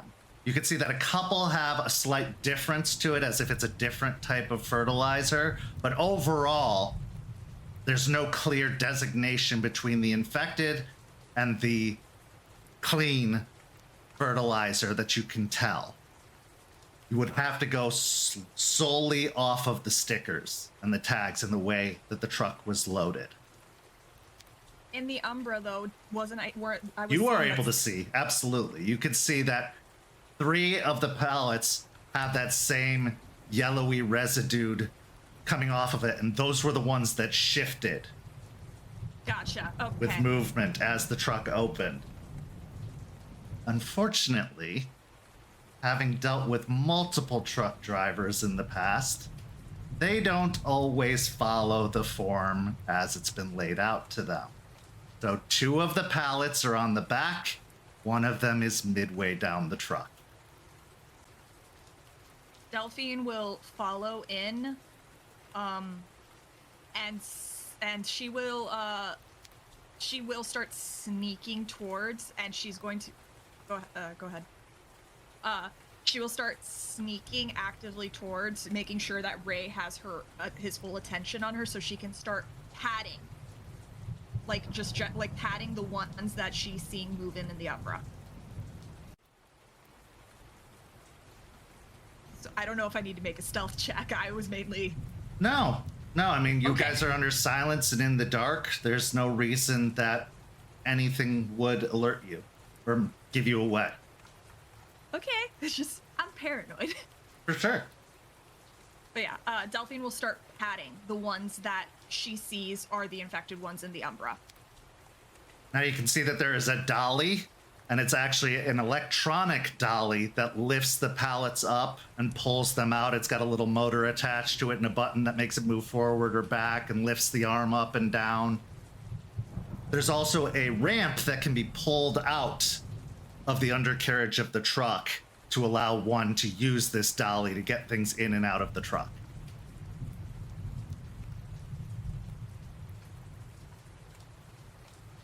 As Delphine's walking and patting on the pallets, I will look back at Forge and kind of gesture him up and start moving pallets and get them in position to start unloading. Okay, give me a strength and athletics for the first pallet. If you want to lift it by yourself, if you want to use the dolly and use the ramp, you can do so. And that'll at least get it to the back of the car, but you will have to use some physical force to get it up into the trunk. Yeah, I was going to use the dolly and the ramp. Okay. So yeah, at first, easily enough. Roll me a intelligence and technology just to see if you can quickly learn how to operate this particular dolly, as it is something that you actually have to get certified in, believe it or not, be able to use. Can I give him an assistance die? Sure. Long shot really quick. Being in the military and having to use random equipment and random stuff and do random jobs, is it possible that I have used this dolly in the military, or at least have used something similar to it? Possibly, but not all machines are the same. So if you have the dots to reflect your previous experience, then it should be no problem and you should be able to roll. Do you not have tech? Okay, I have tech. I can do the roll.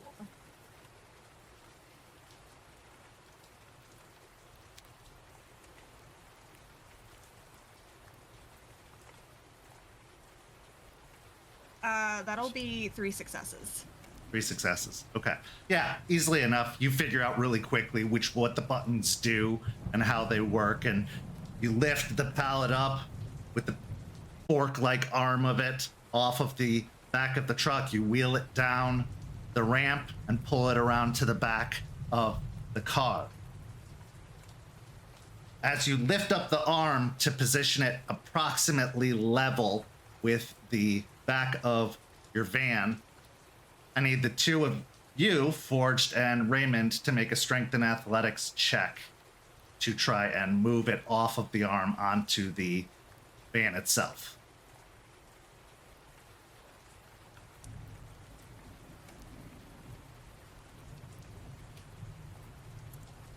Now, I'm facing a conundrum. I got 1 success. I could willpower, but the question is, does Forge care enough to Yes. willpower this roll? Which I think we will, because I'm in the rain and I'm tired. Hey, the quicker you do it, the quicker it gets over. 5 successes with a crit. Okay? And 3 Raymond? successes. 3 successes. Okay, easily enough. The two of you carefully move the pallet into the truck. As they do so, Delphine, as you're watching, you see the same shifting energy within the bags as they're jostled and moved. But they don't break out of containment. No issues are had. However, you know that if one of these pallets gets dropped or ripped, you could be looking at a contamination issue. But so far, so good. Moving up, repeating the process, you get the second pallet on the forklift, moving it down, leveling it with the car. Yes, Raymond. As Delphine is maneuvering this pallet to load up in the car, I want the extra help. I'm gonna go into Galabro form. Okay, make the rage check. I'm good. Okay.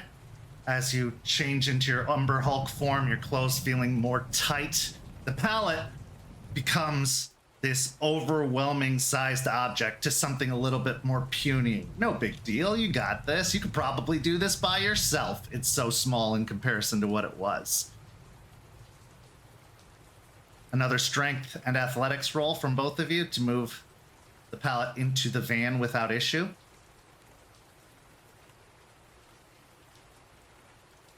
Another 6 successes with no crit. I'll use willpower.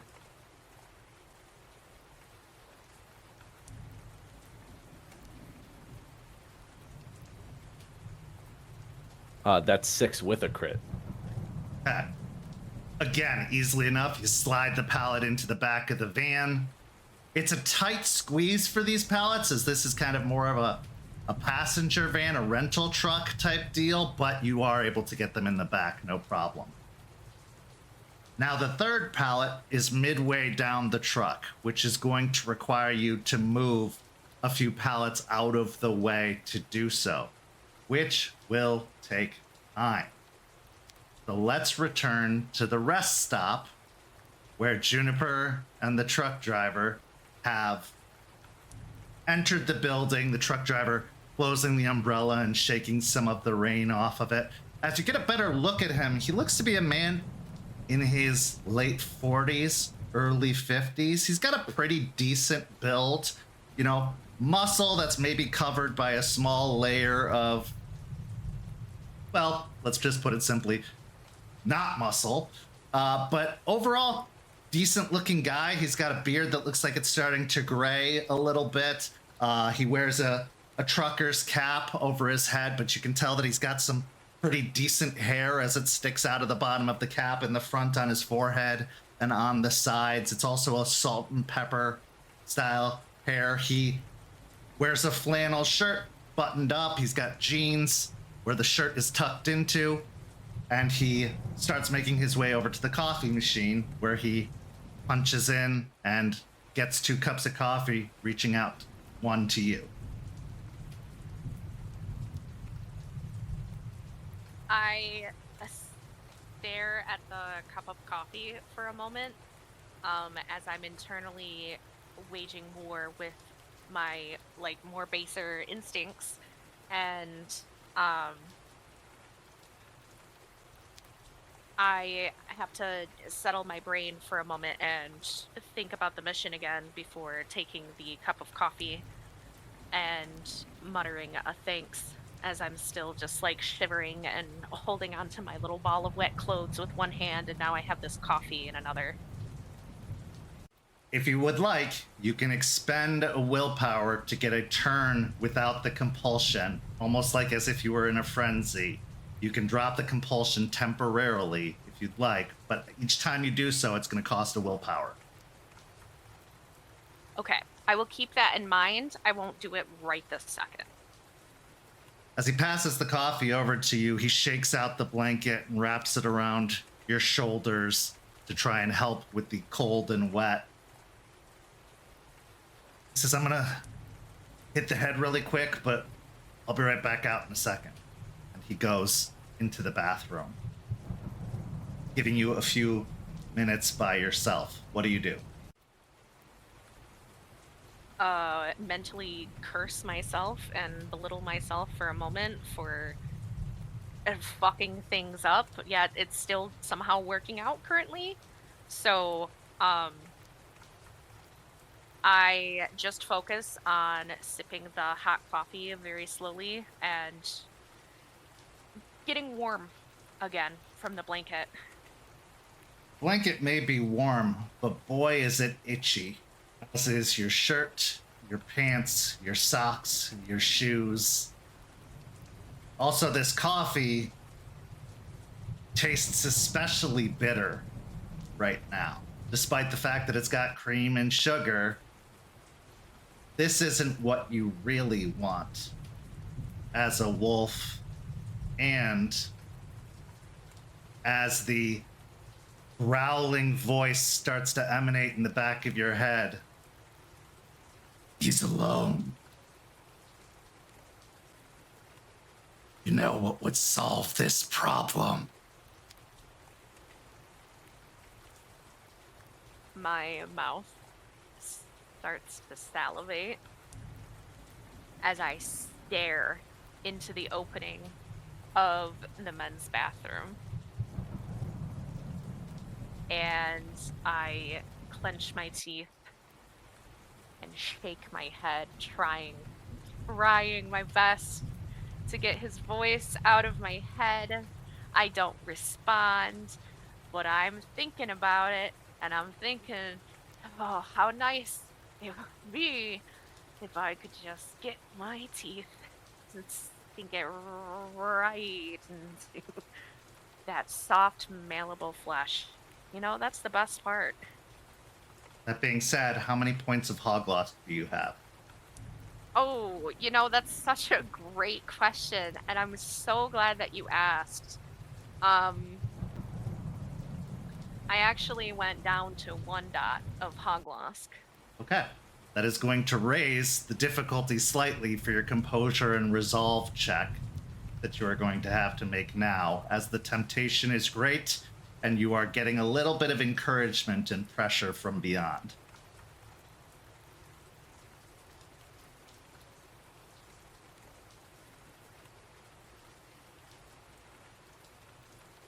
Am I still at 2 rage, or has that gone up? No, you're at 2 rage. You haven't done anything to increase your rage as of yet.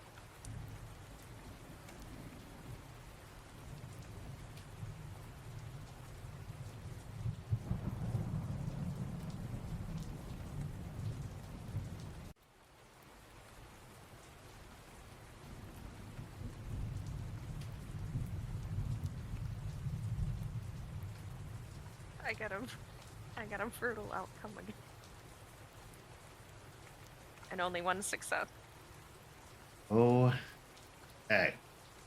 Did you expend any willpower? Thank you. Thank you for reminding me of that, because I just panicked. I just went into full panic mode. I'm going to spend a willpower.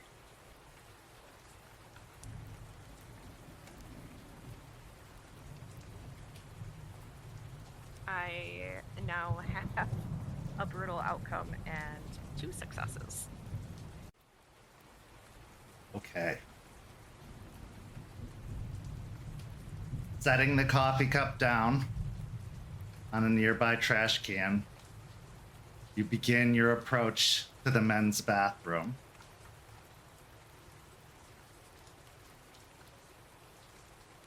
As you do, walking in to the lit room, you can hear the sound of a toilet in one of the stalls.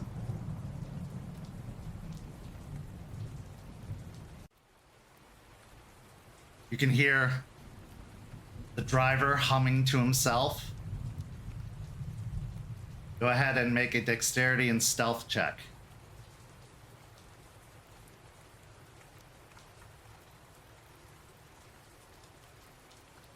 Okay, so you said that I hear a toilet in one of the stalls and I can hear him humming. Yeah. So does that mean that there's another person in here, or is it all just him? Well, I didn't want to say you hear the sound of him peeing as he's humming, but yes, that's what you're hearing. As far as you can tell, it's just one person.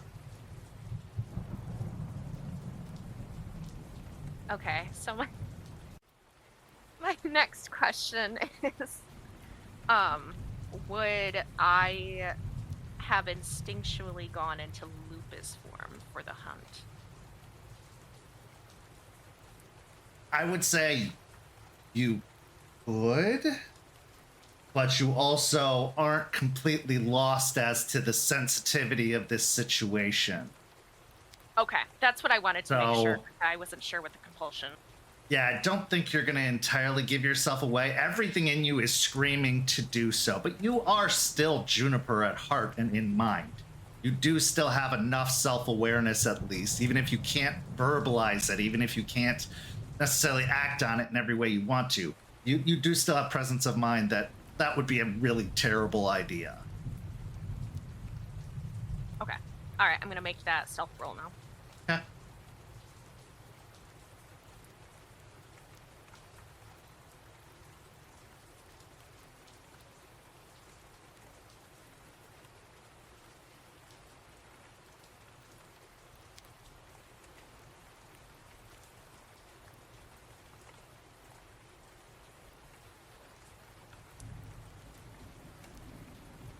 Three successes.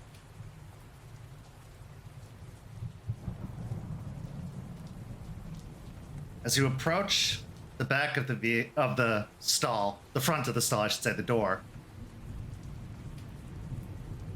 approaching slowly,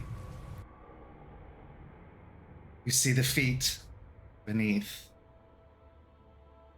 You can hear the beating of his heart. Even now. You can smell his skin, flesh, his meat. You can even get a slight whiff of blood. Maybe he cut himself shaving earlier. As your mouth starts to salivate, you turn away from the door for a moment, maybe second-guessing yourself. And there, in the mirror, next to you, is a big black wolf with glowing red eyes.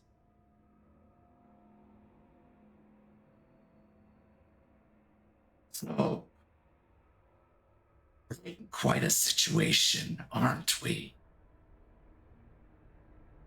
I just stare at him wide-eyed and manic, and I slowly nod my head yes. Never breaking eye contact. Not even blinking.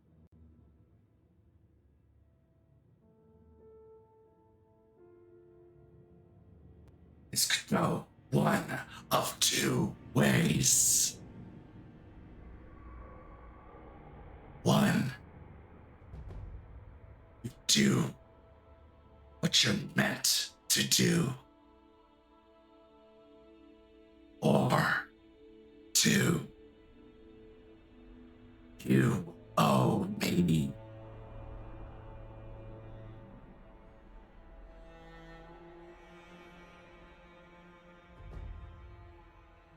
Choose quickly. He's almost done.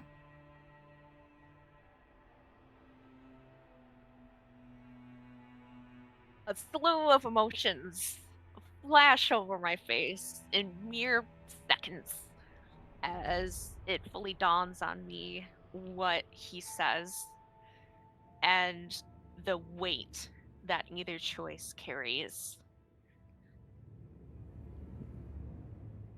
I take what fleeting moments I have to do my best to think as logically as I can.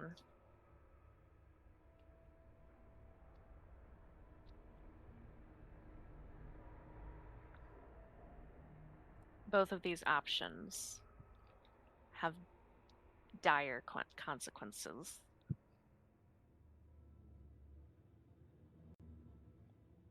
But Pentex can't win.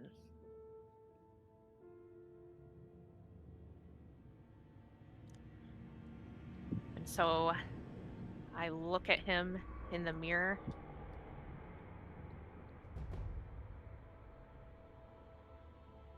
and I glare and can I talk to him like mentally? Yeah, in your mind. Okay. He understands what you're thinking and verbalizing. Okay. Would it still only be one word? No. Okay, good. And in my mind I say,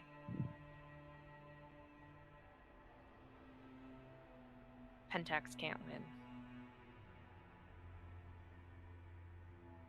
One way or another, the truck's not going anywhere.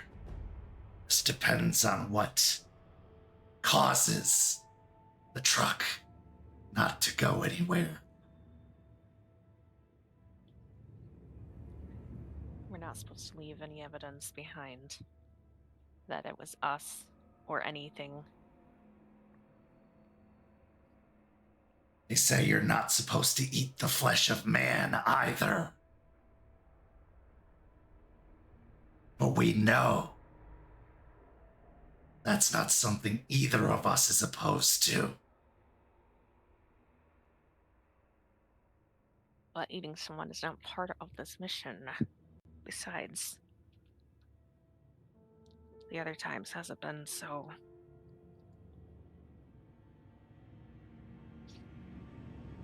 strict. Then make your choice. Death or death.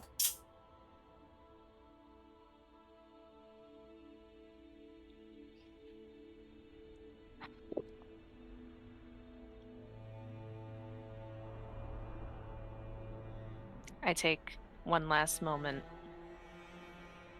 to really weigh my options. And I resign myself to the lesser of two evils.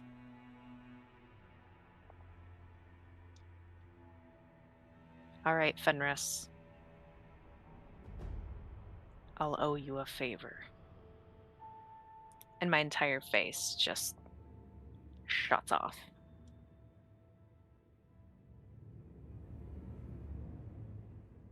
Pity. I would have loved to taste that flesh, but... well. And with the flush of the toilet, which causes you just briefly to glance toward the stall door, you look back and he's gone. As is your compulsion. You regain your self-control. You take 2 stains against Hoglosk. And you now owe a favor to Fenris to be cashed in the future. The door opens. And the man steps out, startled at your appearance in the bathroom, and says, "Whoa, little lady, I think your bathroom's on the other side."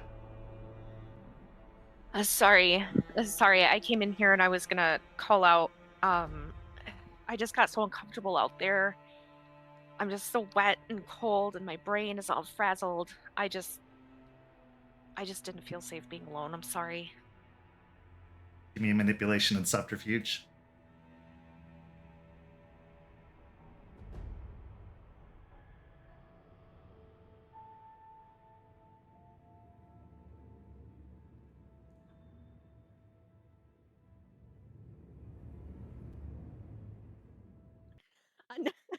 God damn it! Another brutal outcome and 1 success. Okay. Let's look at what compulsion you get now. Go ahead and roll me a d10 again.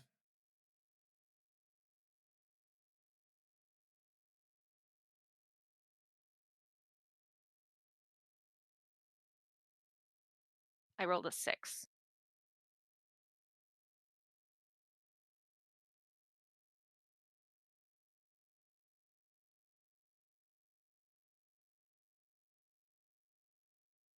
At this point,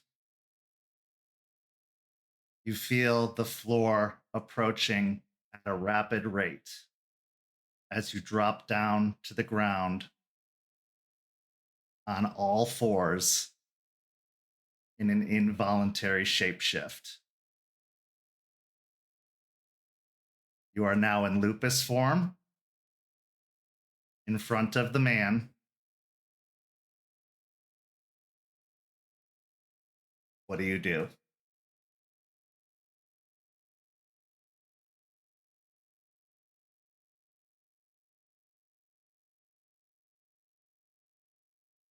I gotta be honest, my initial gut punch reaction, lunge For the man. for the man to knock him unconscious or something. I don't know. All right. It was just that was the only word coming to my mind. You said that. Give me a strength Just and panic. brawl. You are in lupus form. Yeah, like Juniper straight up is just panicking now.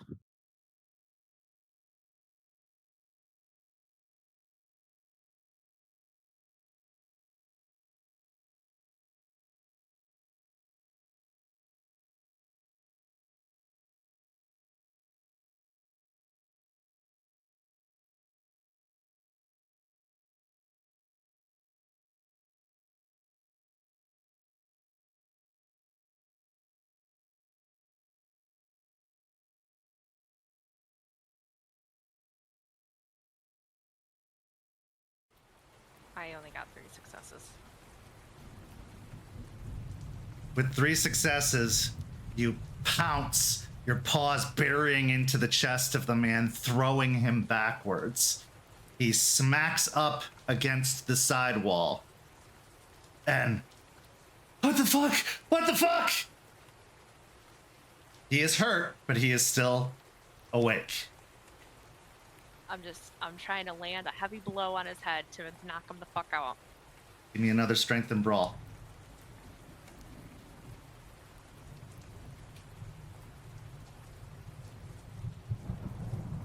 Another 3 successes.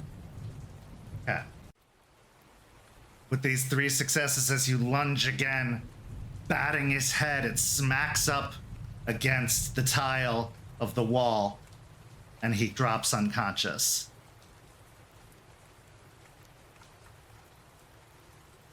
Blood starts to seep out of the back of his head, and the smell is so sweet, but you are still in control enough to not do anything about it, thanks to the deal that you've made, if you choose.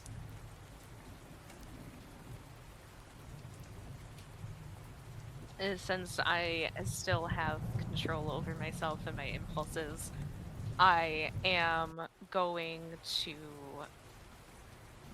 look longingly at the blood just dripping down, but I will look down at the floor and regain like my composure fully, and I'm so cooked. So all of us are so cooked. I will turn back. No, I can't. I can't because I'm still under the lupus form. I'm still under that, aren't I? Yeah, I'm just cooked. I'm thoroughly cooked. Well, you could leave. You were the only ones in the rest station at the moment, but the longer you spend in here, the higher the risk is that somebody finds you. Yeah. So yeah, I'm gonna peek my head out of the bathroom and look for cameras before I make any moves. Give me wits and awareness.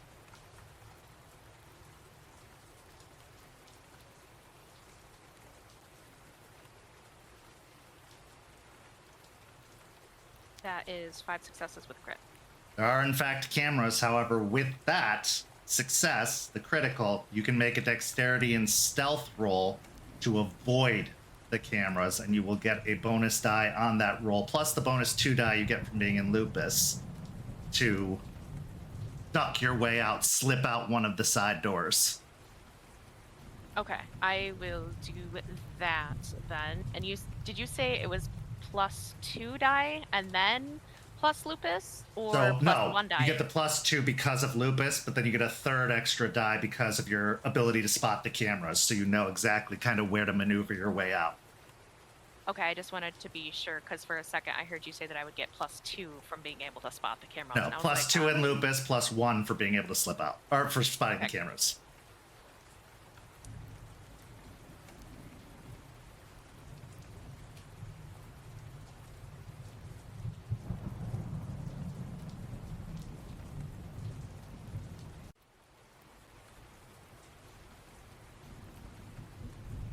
"8 with a crit." Okay. So easily enough, moving close to the wall, hugging the wall with your body, you slide along the brick, quickly pushing open one of the doors with one of those push handles inside and slipping your way out into the darkness outside. Where do you go?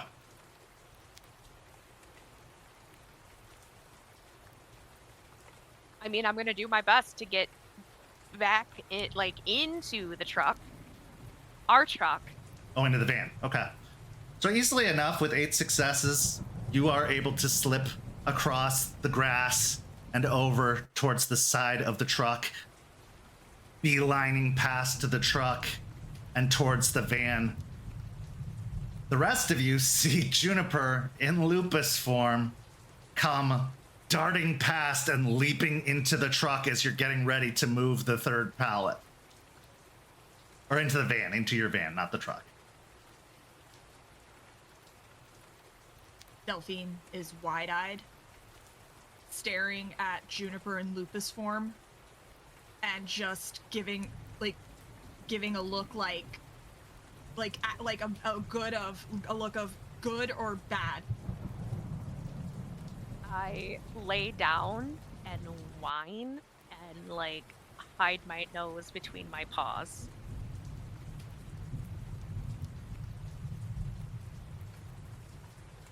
Delphine will do the rush symbol. I will nod. I will look back at the rest stop and like whine again and puff a little bit and look back at the rest stop. Like I just kind of keep doing that in a loop. Fortunately for you, with the truck driver knocked out, you have all the time in the world to move those pallets and get the third pallet into the truck.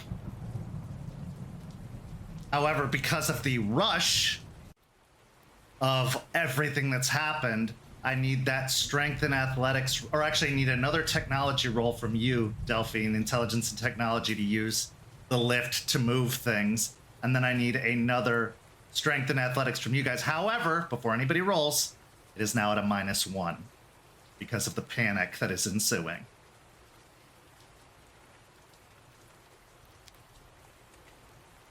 Crit. Just straight Okay. crit. Easy enough. You move the pallets out of the way, get the third one, and bring it to the back. I got 3 successes. I got 5 with a crit. Okay. Easily enough. You get the third pallet to the van.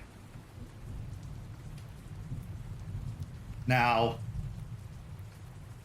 Delphine, as you're moving or going to move the pallets back, you still feel that sunken pit of your stomach feeling about something in the truck.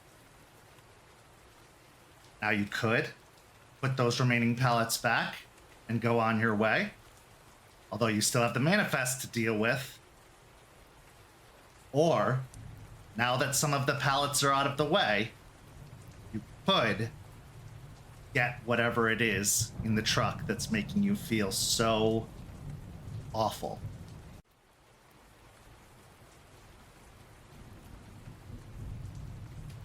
How big is the box? Like, 3 by 3 by 3.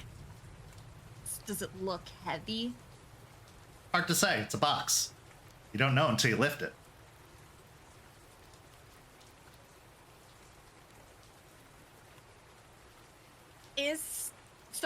As I'm staring at it in the Umbra, is there a roll, like an occult roll I can make to kind of get a vibe check, like a vibe of what this sensation or what this aura could mean?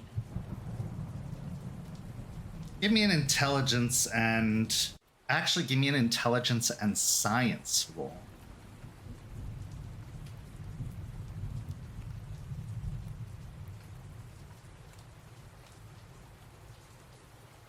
Two successes?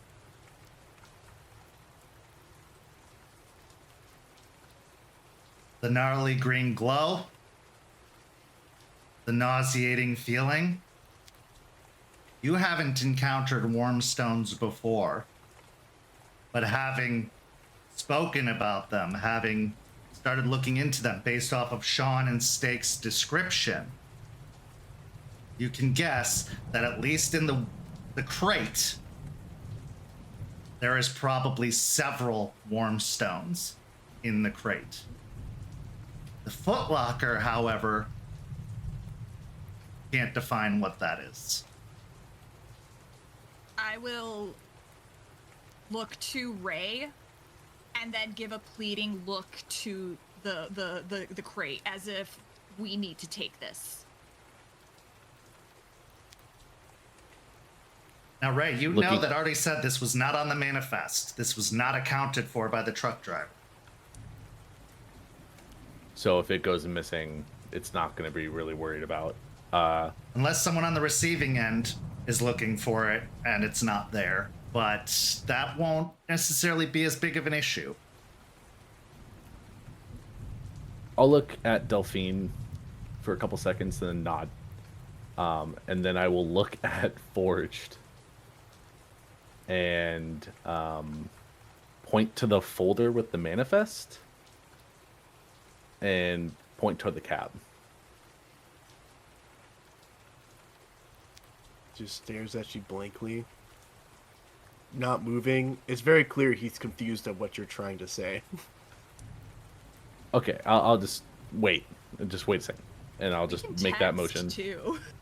I don't care. I'm gonna go onto the bed of the truck and then go over to the crate in the footlocker and move it. Okay. So what I'm gonna need here is a strength and larceny check, and the only reason I say so is moving the crate has the potential to disturb some of the other pallets, possibly ripping open bags, causing some sort of issue. So if you can do so carefully enough, you can lift the crate out, get it out of the back of the truck without making any obvious presence that anything happened. However, if it's not high enough, it's possible that it is going to disturb the contents of the other pallets. Can I assist? If you want to go back into the back and help them, yeah, but the closer you get to that box, the more that nauseating feeling's gonna be. I will stomach it. This is too important. I have to stomach it. And also another long shot. Because of Eyes of the Owl active, could it help me maneuver and be a little bit more careful of moving the box? Yeah, you know what? I'll give you a bonus die. You aren't moving it in complete darkness, so yeah, you can instruct others, well, kind of, to help you move it, as well as move it yourself.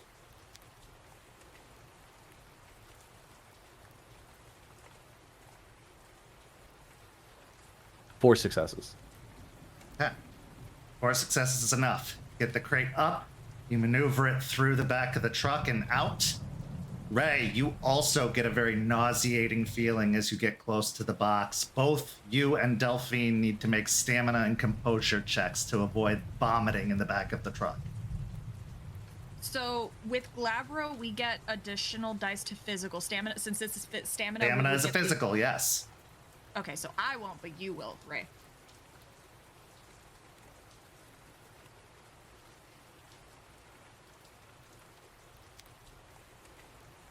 Five successes. You are fine. You are able to hold back the bile that's rising in your throat. I spent a willpower and got 3 successes. You are going to have to vomit at some point soon, Delphine, but not in the back of the truck. Because this is overwhelmingly nauseating for you as you carry the box out of the truck. Now remains the footlocker. You take that with you.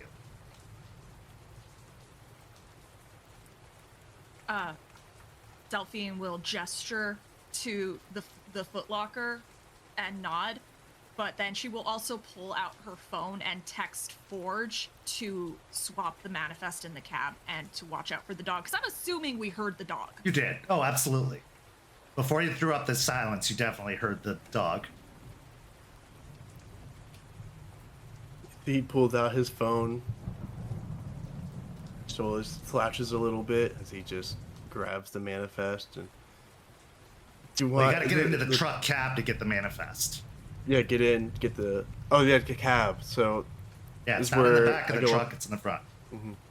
You have to go over and see if it's left unlocked or what's going on with the dog. Okay. As you approach the cab of the truck, you can make a dexterity and stealth to try and go unnoticed by the dog first, if you'd like, or you can just approach, and the dog is definitely going to immediately start barking. We'll try and be stealthy. Yeah. Why not? 2 successes. Okay. As you approach the side door of the truck, and you go to peer in, the dog is up against the window, barking at you. Do I see if the door is locked? It is locked. Just God damn it! Just like thinking to himself, that he just jumps down, thinks about where he last saw the driver and what the hell happened with Juniper, and just goes to. Actually, yeah, he can't. Even the driver's side is still locked too, right? He locked it on his way out. I mean, either way, I have to go to him. So I'm gonna go to the rest stop where I You last guys saw did him. pick the lock on the back of the truck. You could pick the front lock too, potentially, but it's up to you.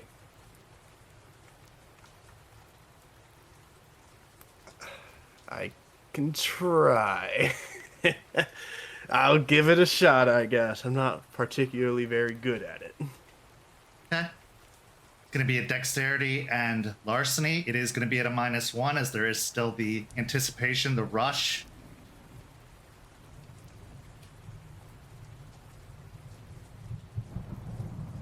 Two successes with 2 dice. Fortunately enough, this isn't a super fancy truck. The lock pops as you navigate the Slim Jim into position and pull. The dog is losing its mind, barking like crazy at the window. You have a couple of choices. You can open the door and deal with the dog, or you can try to calm the dog down enough to get inside. If you want to try and calm the dog down, you can do a charisma or manipulation, an animal can. If you want to get inside, well, you're going to have to deal with the dog because they are ready to pounce on whatever opens that door. Do they got a collar? They do. You can see a little tag that says Rodney hanging off of it. As much as I would love to spend time to try and calm this dog, I don't really got time for that, nor the patience. So I'm just gonna open it and just try and grab it by his collar and yank, like just hold it by his collar to, trying to like not sort of choke it, just keep it at arm's length and not to attack me, while I try and use my other hands to swap the manifest once I get him situated. Okay. Give me a dexterity and brawl as you are going to try to reach around and grab this thing really quickly before it leaps out of the truck. Okay, then my specialty in grappling come in. It does.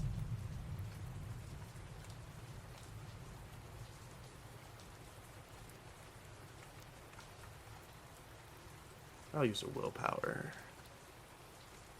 4 successes. Okay. Easily enough, you grab the collar of the dog as it comes leaping out. It starts clawing and trying to bite at your hand. Inside the cab, there's a nice little cooler. There's a dog bed on the passenger seat. And there are stacks of papers. To find the correct manifest, or you can just take the whole stack.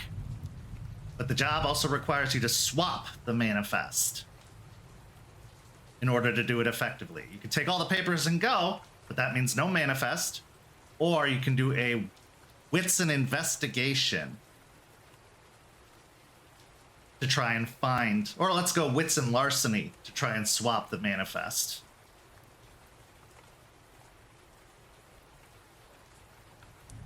I will ask, technically, would it be something that's lost or overlooked? It is. It's overlooked. It's easily overlooked in this pile of papers.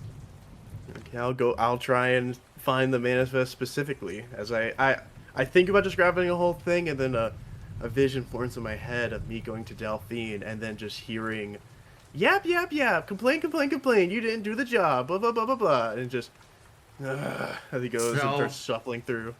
While you are at the -1 for the rush, which negates your favor, you are now at a -2 because you are also wrestling a dog at the same time you are trying to find and swap the manifest. Now you could hold on to the dog and call another member of your pack up to find the manifest for you, or you could try to do it yourself.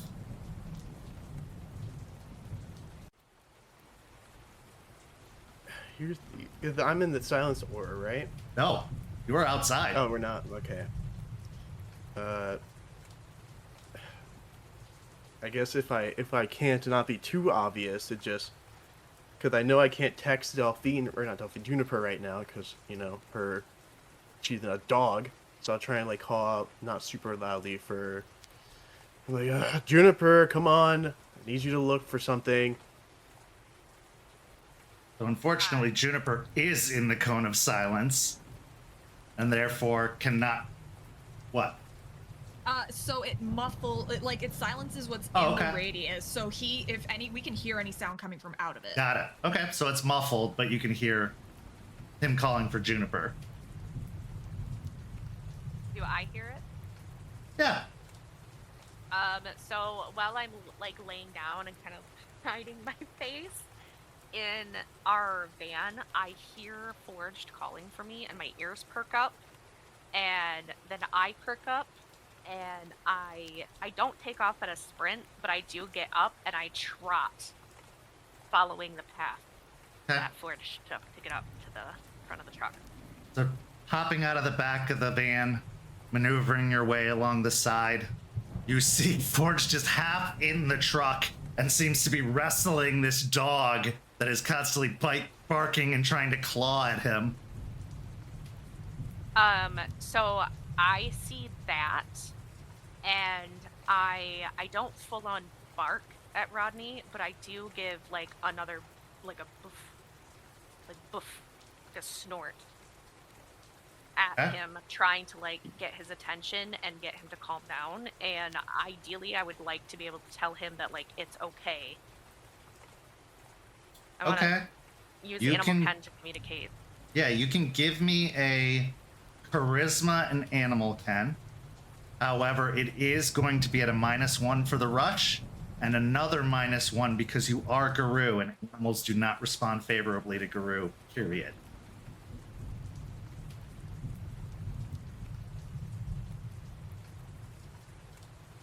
Forge, do you have anything in animal ken? No. All right. I thought that would be obvious considering he opened the door and grabbed it by the neck immediately.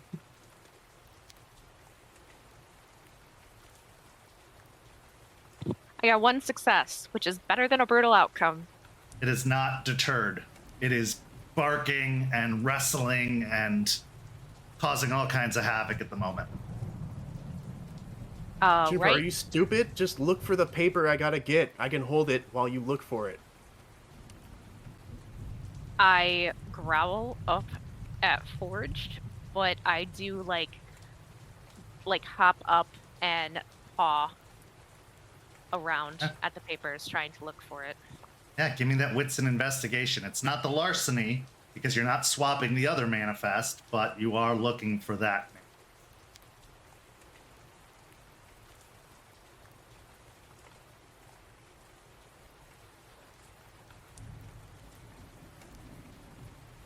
That is 3 successes. Okay. Yeah, nosing your way through the papers, you do find a similar looking manifest to the one that Artie printed off for you. I grab it in my mouth, look at Forged, and then I take off back towards the van. Now, Forged, I'm going to need that strength and larceny still for you to put that manifest back to make it look like someone didn't just rifle through the truck. Because while this guy is a trucker, he's not disorderly. It's not a mess in the cab. Yeah, that's fair. That's fair. Is it 2 dice still or just the 1 right now? Just 1 now. Okay. Yeah, 4 with the crit. Okay. Trying to pull the manifest out of your back pocket, shove it into the stack of papers, while also holding a dog at bay. It's a one-handed effort, but you are able to put the papers back together and straighten them out enough, at least enough to pass, you think. And then I need a dexterity and athletics for you to release the dog and shut the door really quick as you're trying to get out.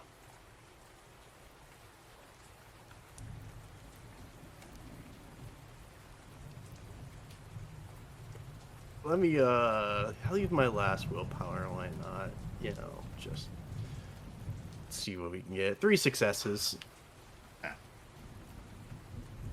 Releasing the dog, you quickly slam the door shut. Take 2 points of superficial damage for your trouble as you do get clawed by the dog on the way out. A little bit of blood starting to well in the scratch marks. But you do shut the door behind. The dog is still ravenously barking at the window. But you have accomplished your objective. Kind of. You see, like, nurses his wound a little bit, like, oh, fuck. And then he looks back, and for once, he'll give at least a tiniest smile as he'll flick off the dog. He just says, fuck you, got the shit. And he'll jump down and start walking back. You have replaced the pallets. You have taken the footlocker, the crate, and the 3 infected pallets. All things considered, you're done. As you shut the door, push the ramp back in, make sure that the forklift is inside. You put the lock back on the back of the truck door, and you return to the van and start driving. I'll drop my silence because I don't know if we need to figure out what happened inside. Well, that being said, you drop the silence if you guys aren't leaving immediately. Now, Juniper, involuntary shapeshift does not require you to stay in that form now. As enough time has passed, you can change out of that form if you so choose. Yeah, so in my seat before we leave, once I feel that I can, change back to my human form or hominid form, I immediately do so, and I'm panicking, and I'm like, I'm so sorry. He's in the bathroom. We can't leave. We gotta help him. He's unconscious, and I handled it the best way that I can. Yes. I don't know what came over me. Okay. I got stressed, and I panicked, and while I was panicking, She looks to Ray, trying to think, and she'll just, wet floor, he fell and knocked himself out. Yeah. Okay, yeah. We can make that work. Gaslight him into thinking that the girl that he was talking to was standing outside the whole time. Just say she ran off or something. She ran looking for something. Yeah, we don't have to stay. Yeah, just okay. Yeah, just if we could just help him. He's bleeding out of the back of his head. Ray, we can wet the floor. If you put water on the floors, I can lie and say that that someone in the bathroom fell and needs help. Okay, yeah, we can do that. Let's move the car over to the front so it's not here, and then we can do that. Make it look like we just showed up and we're walking in. And I'm gonna walk to the car and then move back to Hamid for him.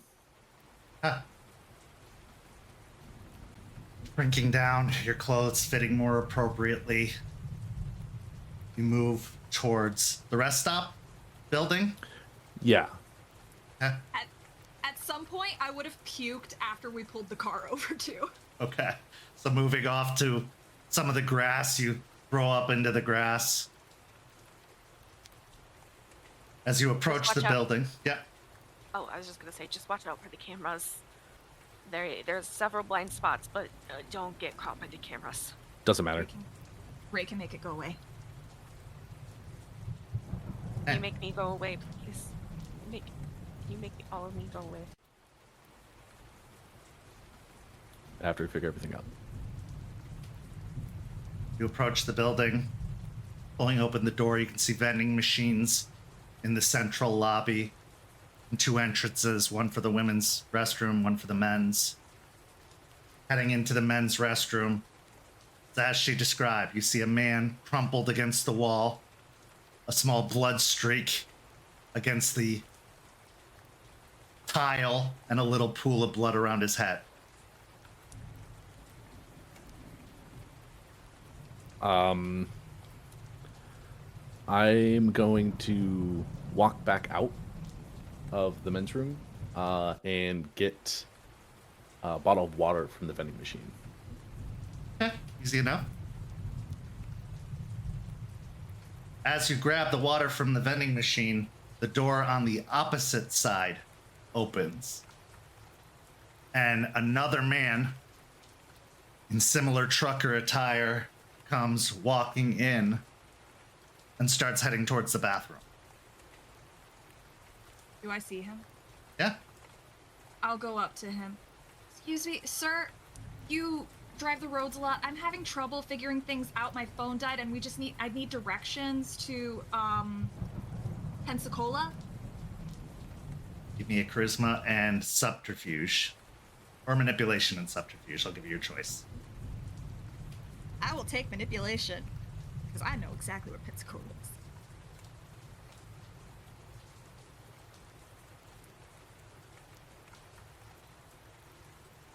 I'll spend another willpower.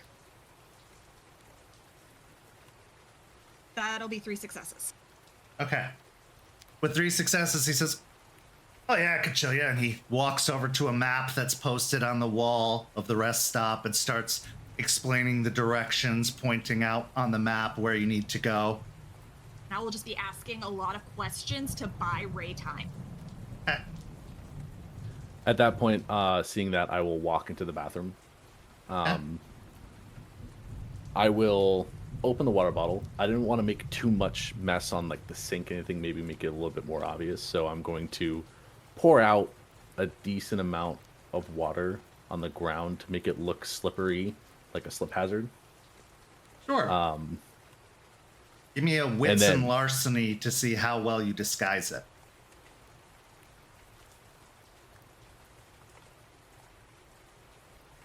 I'm going to throw another long shot. Does my either my Ghost Council thing of subvert work, or does my Philodox deliberately? Because I'm deliberately trying to make it look like something. Those would work if you got a brutal outcome. Gotcha. Okay, sorry.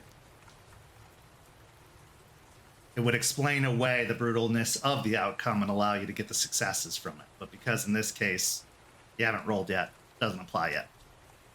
Okay, bye. 3 successes.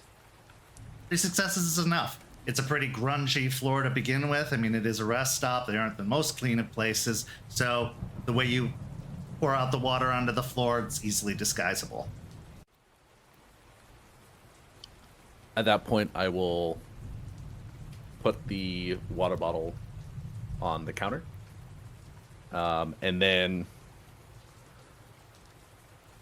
at this point, knowing that the other trucker is going to be walking in at any second, I'm going to, I guess, kind of make a scene like I just kind of found him. Like I walked in on him. Okay. So I need a manipulation and subterfuge or performance.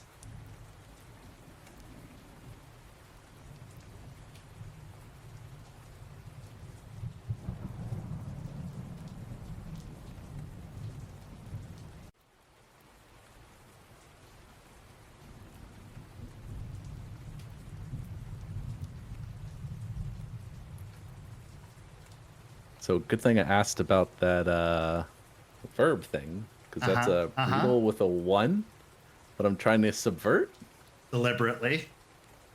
deliberately. Yeah. So I will allow it to pass, yes. okay. So I only got 1 success though. But Okay.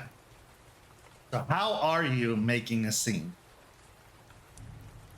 I guess just a little loudly, I'll be like, it's like, oh my God, are you okay? Sir, and I'll kind of like try to like make it seem like I found a man passed out, because I did. I walked in and found a man passed out. So this was a brutal outcome, right? Yes. Okay, yeah. So as you go, "Oh my God, are you okay?" Delphine, you hear this from in the bathroom as the man perks up and looks over in that direction.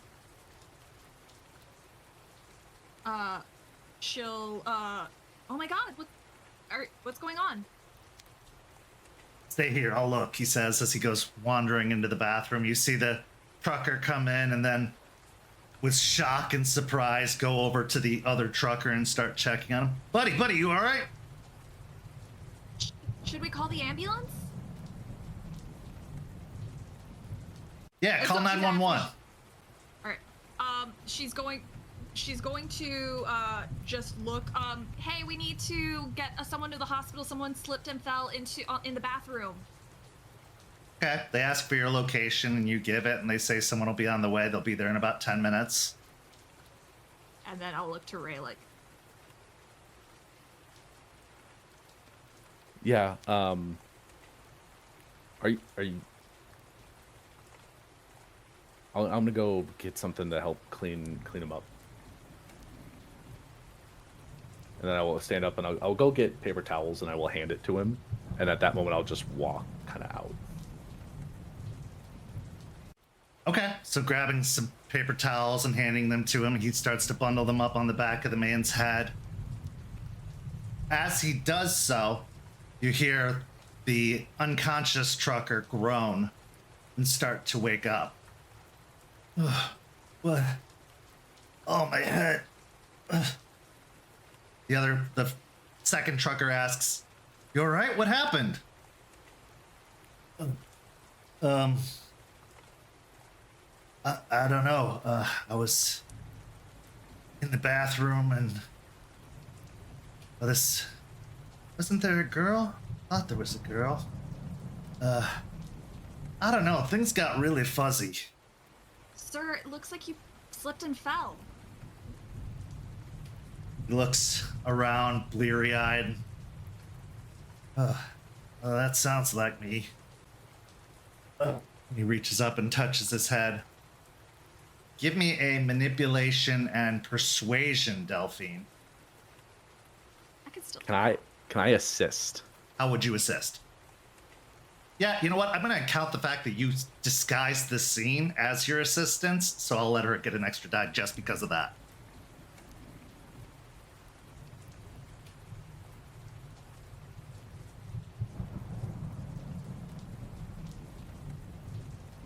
You know what? I've got willpower to spend. All right, that'll be 4 successes. Okay. Man, I'm so clumsy. Sorry to cause such a ruckus. The man says, "It's all right, don't worry, we got an ambulance on the way." Ugh. Just, if I forget, tell them I got a dog and they're gonna need looking after. Yeah, no problem. So, Just leave.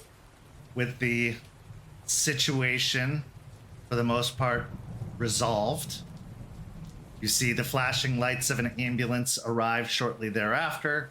They come into the bathroom, start checking on the man. What do you guys do? I can drive, or Juniper can drive, so that way Ray can perform that Rite of the Forgotten record while we're driving. I can drive. Okay, there we go. Heading back out to the van, climb in, start the engine, and immediately start driving away. You are on the road. You are in the van. As you are performing the Rite of the Forgetful record, you accomplished most of your objectives.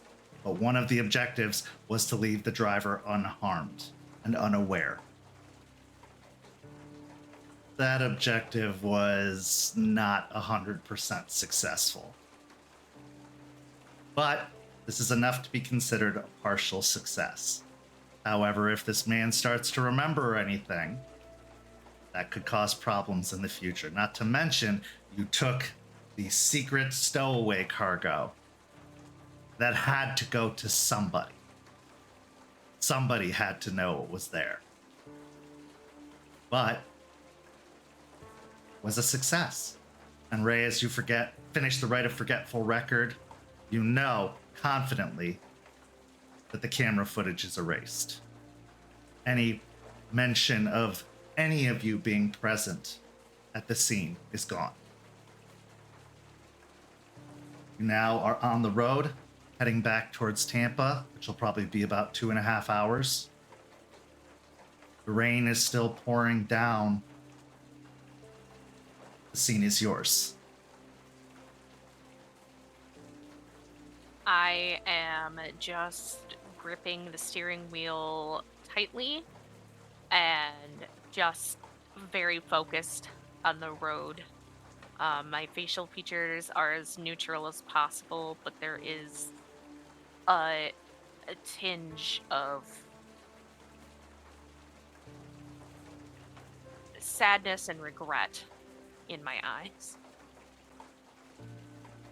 Delphine will look over to Juniper from the passenger seat and just, Juniper, I know this could have gone better, but it went as best as it could.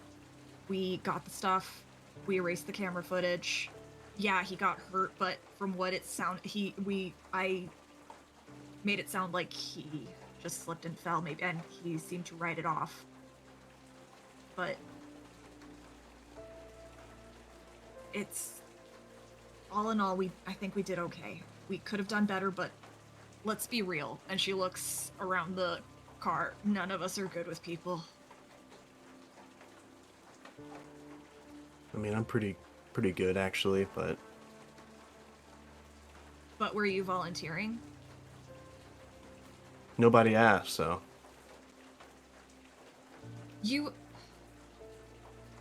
She takes a deep breath.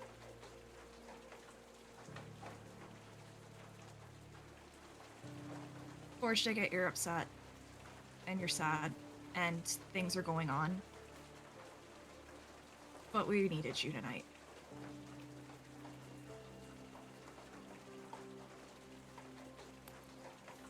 Look, I did what I was supposed to. Like, everything you told me to do, I did it. And I didn't need to use any of the weird, any guru power stuff. I did everything pretty well. I even outlisted someone in their Glabro form, so. What more do you want?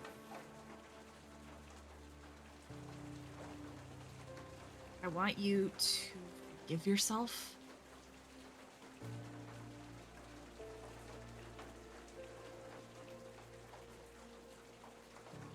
I know part of it is what happened at the storage unit, but I don't blame you for that.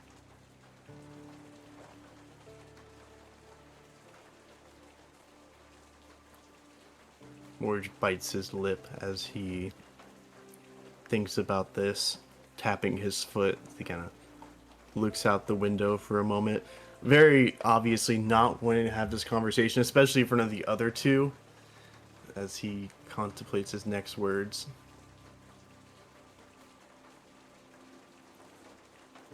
Dude, it's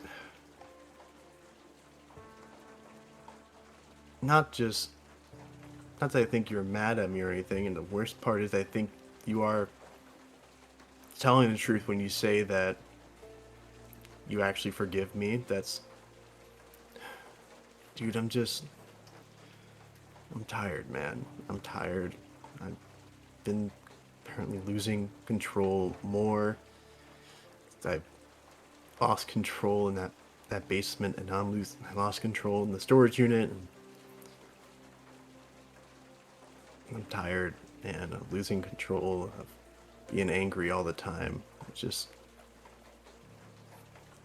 want it to stop. I want to just not have that all the time.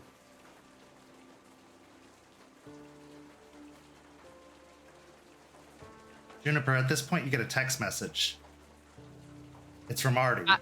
And it has a little policeman, a little ambulance, a question mark, and then a finger pointing at you, and then a finger, thumbs up, and a question mark.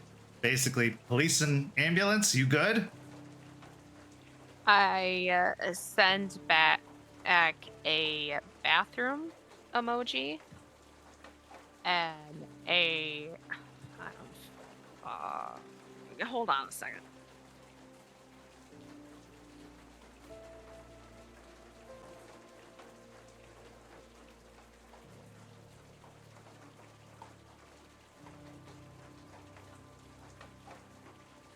Well, while she's looking that up, what's going on in the back?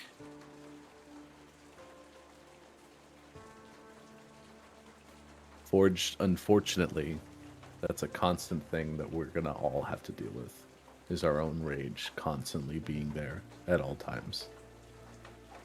And you've lost control before. And I'm sure eventually we will all lose control. It's not unique to just you. I know it's happened more to you, but that doesn't mean it's gonna only be you from now on.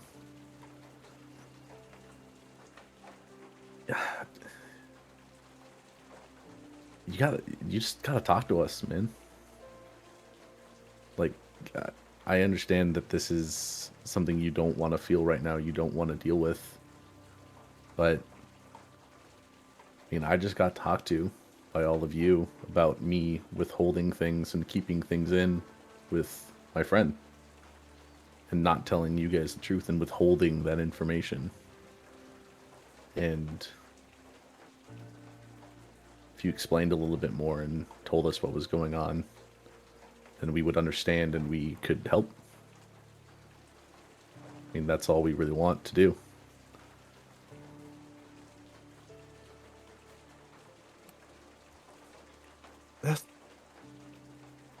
That's the problem. You guys, I don't think you guys can understand, because everyone around me, everyone that I care about around me, has been dying, been getting hurt, been maimed and fucked up, and all of it is my fault. I told too much information to certain people and got my friend killed. I wasn't there to protect Damien, and he got fucked up. I lost control and almost killed Delphine moments away, and I messed up so much and lost Lilia, and I don't know where my kid is, man. I don't know what's going on with him. I just have a picture of him sent from her number, but I don't know. I don't know who has him. I don't know what's going on. And I can't do anything about it. I can't go to Michigan. I can't track the signal back. I can't do any of that. You know what I can do? I can sit here, I can get mad, and I can break shit. Because that's what I'm best at. I'm a destroyer. I'm a breaker. I'm a warrior. I kill shit. I destroy things. This, it's stupid of me to think otherwise.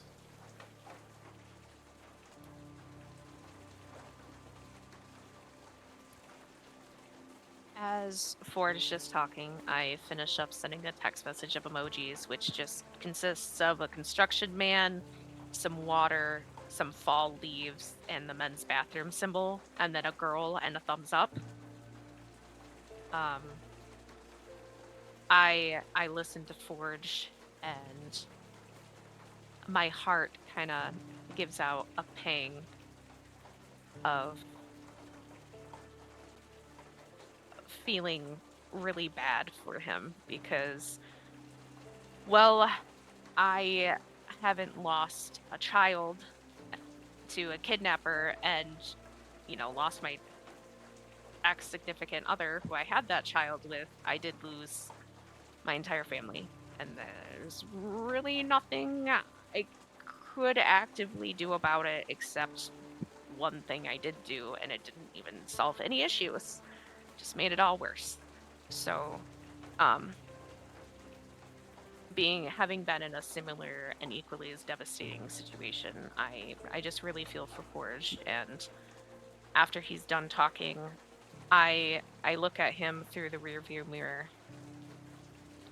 and I say, "Look, man, I know that we haven't gotten along the greatest, but if there's anyone who understands what you are going through, it's me. And I just...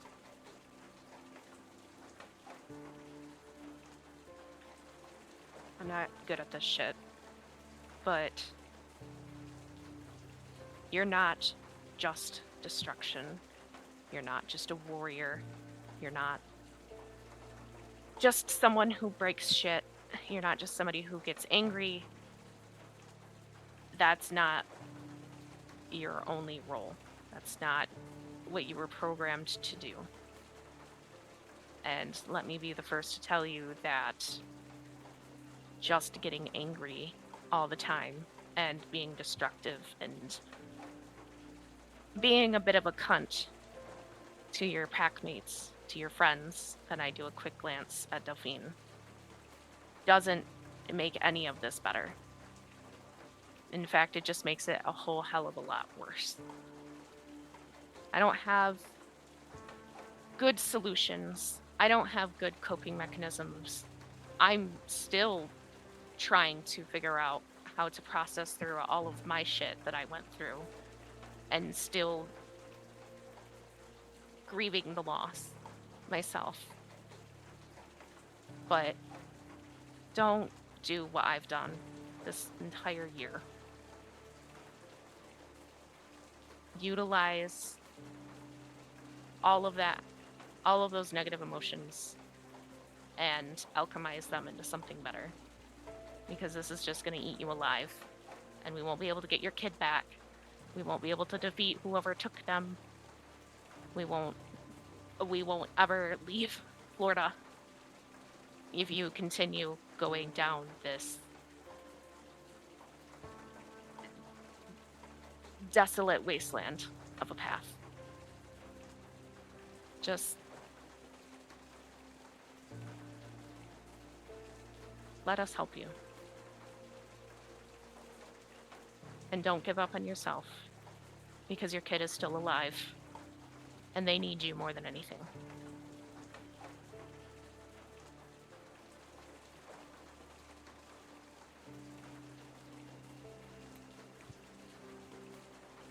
Orc nods to that as he digests those words. Especially that last part kind of ringing to him as he kind of repeats that phrase over again in his head of how Cooper needs him. You can't give up yet, that there's still someone out there that needs him, even though it may be so small of a chance. As he thinks about it, he grapples with the feeling, though, of also the fear of how broken he would be if he tried and failed at saving his own kid. As he'll just kind of look to everyone else. He'll just say, I'm scared. I'm scared. I'm worried that every goddamn spirit, every fucking vision from Delphine has always been something about the worm, about fire, about destruction, about this spiral. And it just sounds more and more likely. I was told that there may be other paths, but I'm scared I'll try and how far I'll fall when I do. And maybe I won't progress down that path if I never take a step to begin with. And if I just stay back and don't, then maybe I wouldn't succumb to it, but Forged. he needs me. Forged. Delphine's visions aren't to show us the path that we're going down. They're to show us how we can get out of it. It's a warning. It's saying danger. If you make active steps to to not go in that direction, you're going to be fine.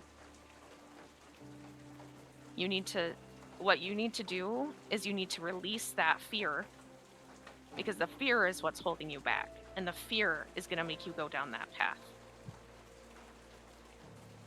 Not anything else, not your strength, not your personality, not your charisma, not your stubbornness. It's fear.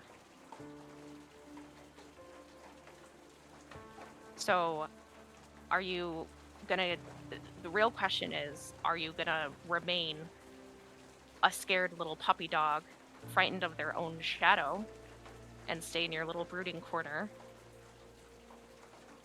Or are you gonna say, nah, fuck that shit. I'm forged. I'm a fucking badass rune. And I am gonna continue to get stronger. And I'm gonna get stronger with my pack. And we're gonna go get my fucking kid. Which one is it gonna be? Because if you don't take a step, all of the destruction is gonna happen. But if you actively aim to get stronger and better, both mentally, physically, and, for lack of a better word, spiritually, you are gonna get your kid back. And much more.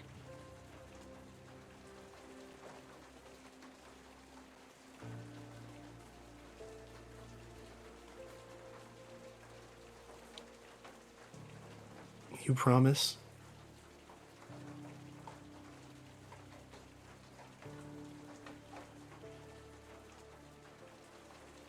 I promise that I will do everything I can to help you get your kid back. I don't have control over the future, but I know that our best bet is getting better. And that mostly means getting our heads out of our asses. Both of us, all of us. Some of us more than others. But we gotta learn some discipline, dude. Otherwise, everything it's just gonna go to shit. And discipline starts with not allowing yourself to rot in your own fear and dread.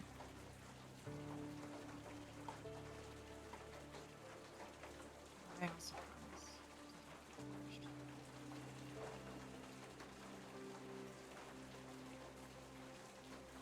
You all have already promised to help me with my issue.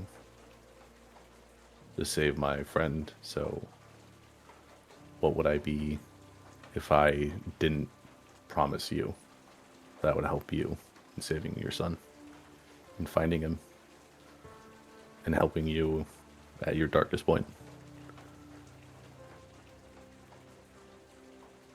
Delphine will pull her chip, her 30-day chip that she keeps on in her pocket all the time now, and she just puts it over her shoulder to hand it to him.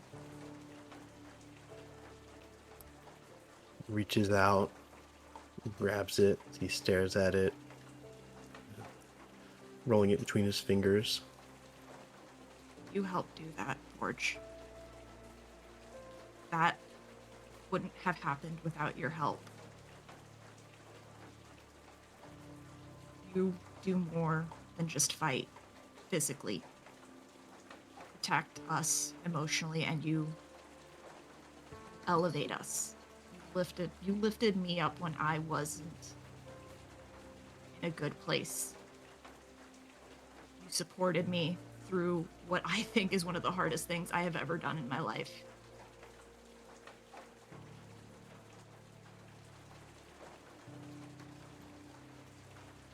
He hears that vision of this chip getting a little more blurry as he finally feels this overwhelming feeling from inside of him as he blinks.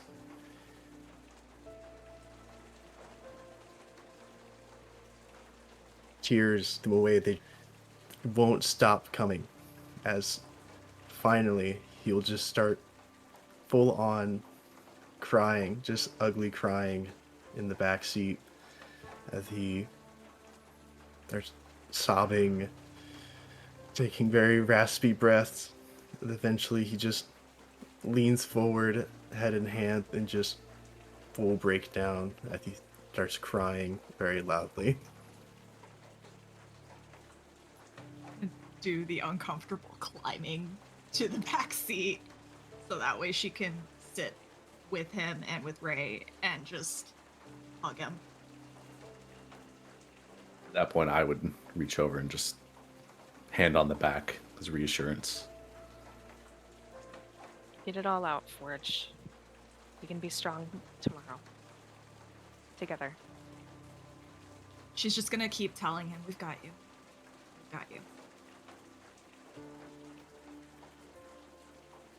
As you finish the rest of the drive home, in silence, consoling a hurting packmate, the mission was, for the most part, a success, and you relay that information to Charles when you arrive back with the shipment. Charles says that the fertilizer will be taken care of. Do you mention the box or the footlocker? I think we have to. It's with the shipments, like it's not something we hid. So yeah, I think 100%. Heh. As he opens the box, several glowing green stones are found within the box. Charles grimaces, but says that they can be taken care of and destroyed. Just an exert of effort, and that Delphine and Eliza both will need to be focusing that effort on destroying these stones. Footlocker, as it's opened, reveals a wicked-looking iron hatchet inside the box.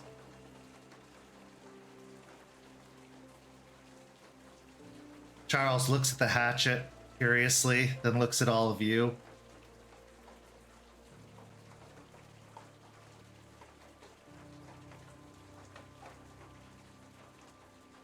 Does anybody want this? I don't know what it is. I felt the wrongness from the crate, and with that footlocker there, I could only assume the worst. I take a nice long look at it and bite my lip. Kinda go back and forth in my head before piping out. You know, I actually am pretty good with a hatchet. Okay. He passes the box over to you. The iron hatchet is a weapon often held by black spiral dancers. What makes it particularly dangerous is not just its blade, but the fact that the wielder can choose to take wounds upon themselves in order to heighten the effect of the hatchet on their prey, tearing at their own flesh to do more damage to the target. It is dangerous, but it can be very rewarding if used appropriately. The question is, how far are you willing to go? How much of yourself are you willing to hurt to defeat your opponent?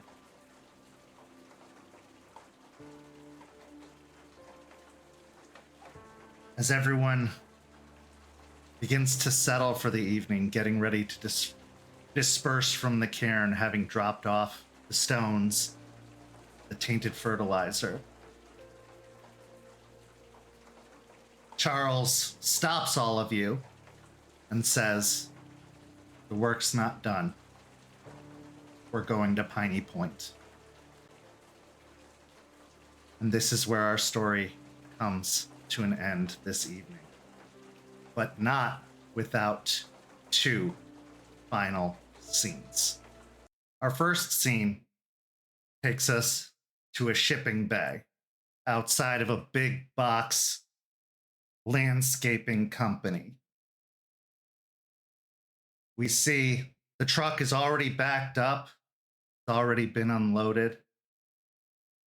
And off to the side, beside the truck, we see Rick, who has a very deep frown on his face.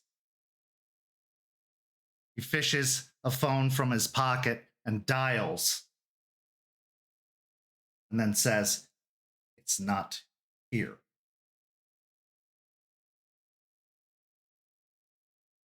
We then cut to the other end of the phone, where Vanessa stands holding the phone and says, "Well, I sent it.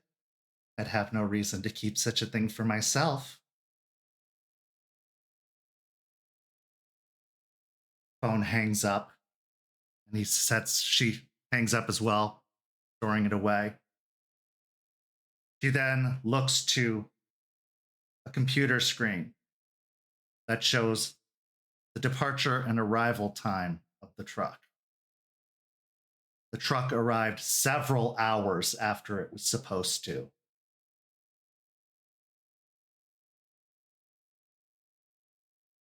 She shrugs before closing the computer.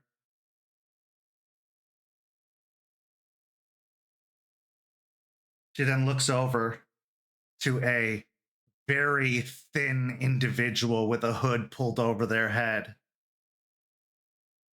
"I think your friends may have gotten the better of me."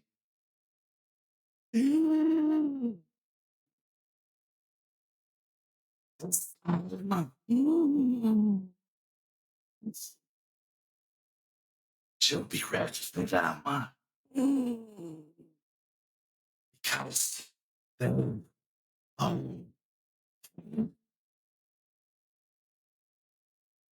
And that's where our story comes to an end. Thank you so much to these amazing players. Thank you to everybody watching at home. We'll be back with another episode of Hellhounds, where the Hounds head to Piney Point next week on Friday. Plus, the Rage Across Tampa pack is also heading to Piney Point, so tune into that this coming Tuesday. But thank you so much to everybody for watching, and we'll see you next time. Have a good evening, everyone. This has been a St. Petersburg by Night production, produced in agreement with the World of Darkness and Dark Pack. Visit our website at stpbynight.com for more information about all of our productions and how you can become part of our community. Thank you for listening, and until next time, bangs, stakes, and claws out.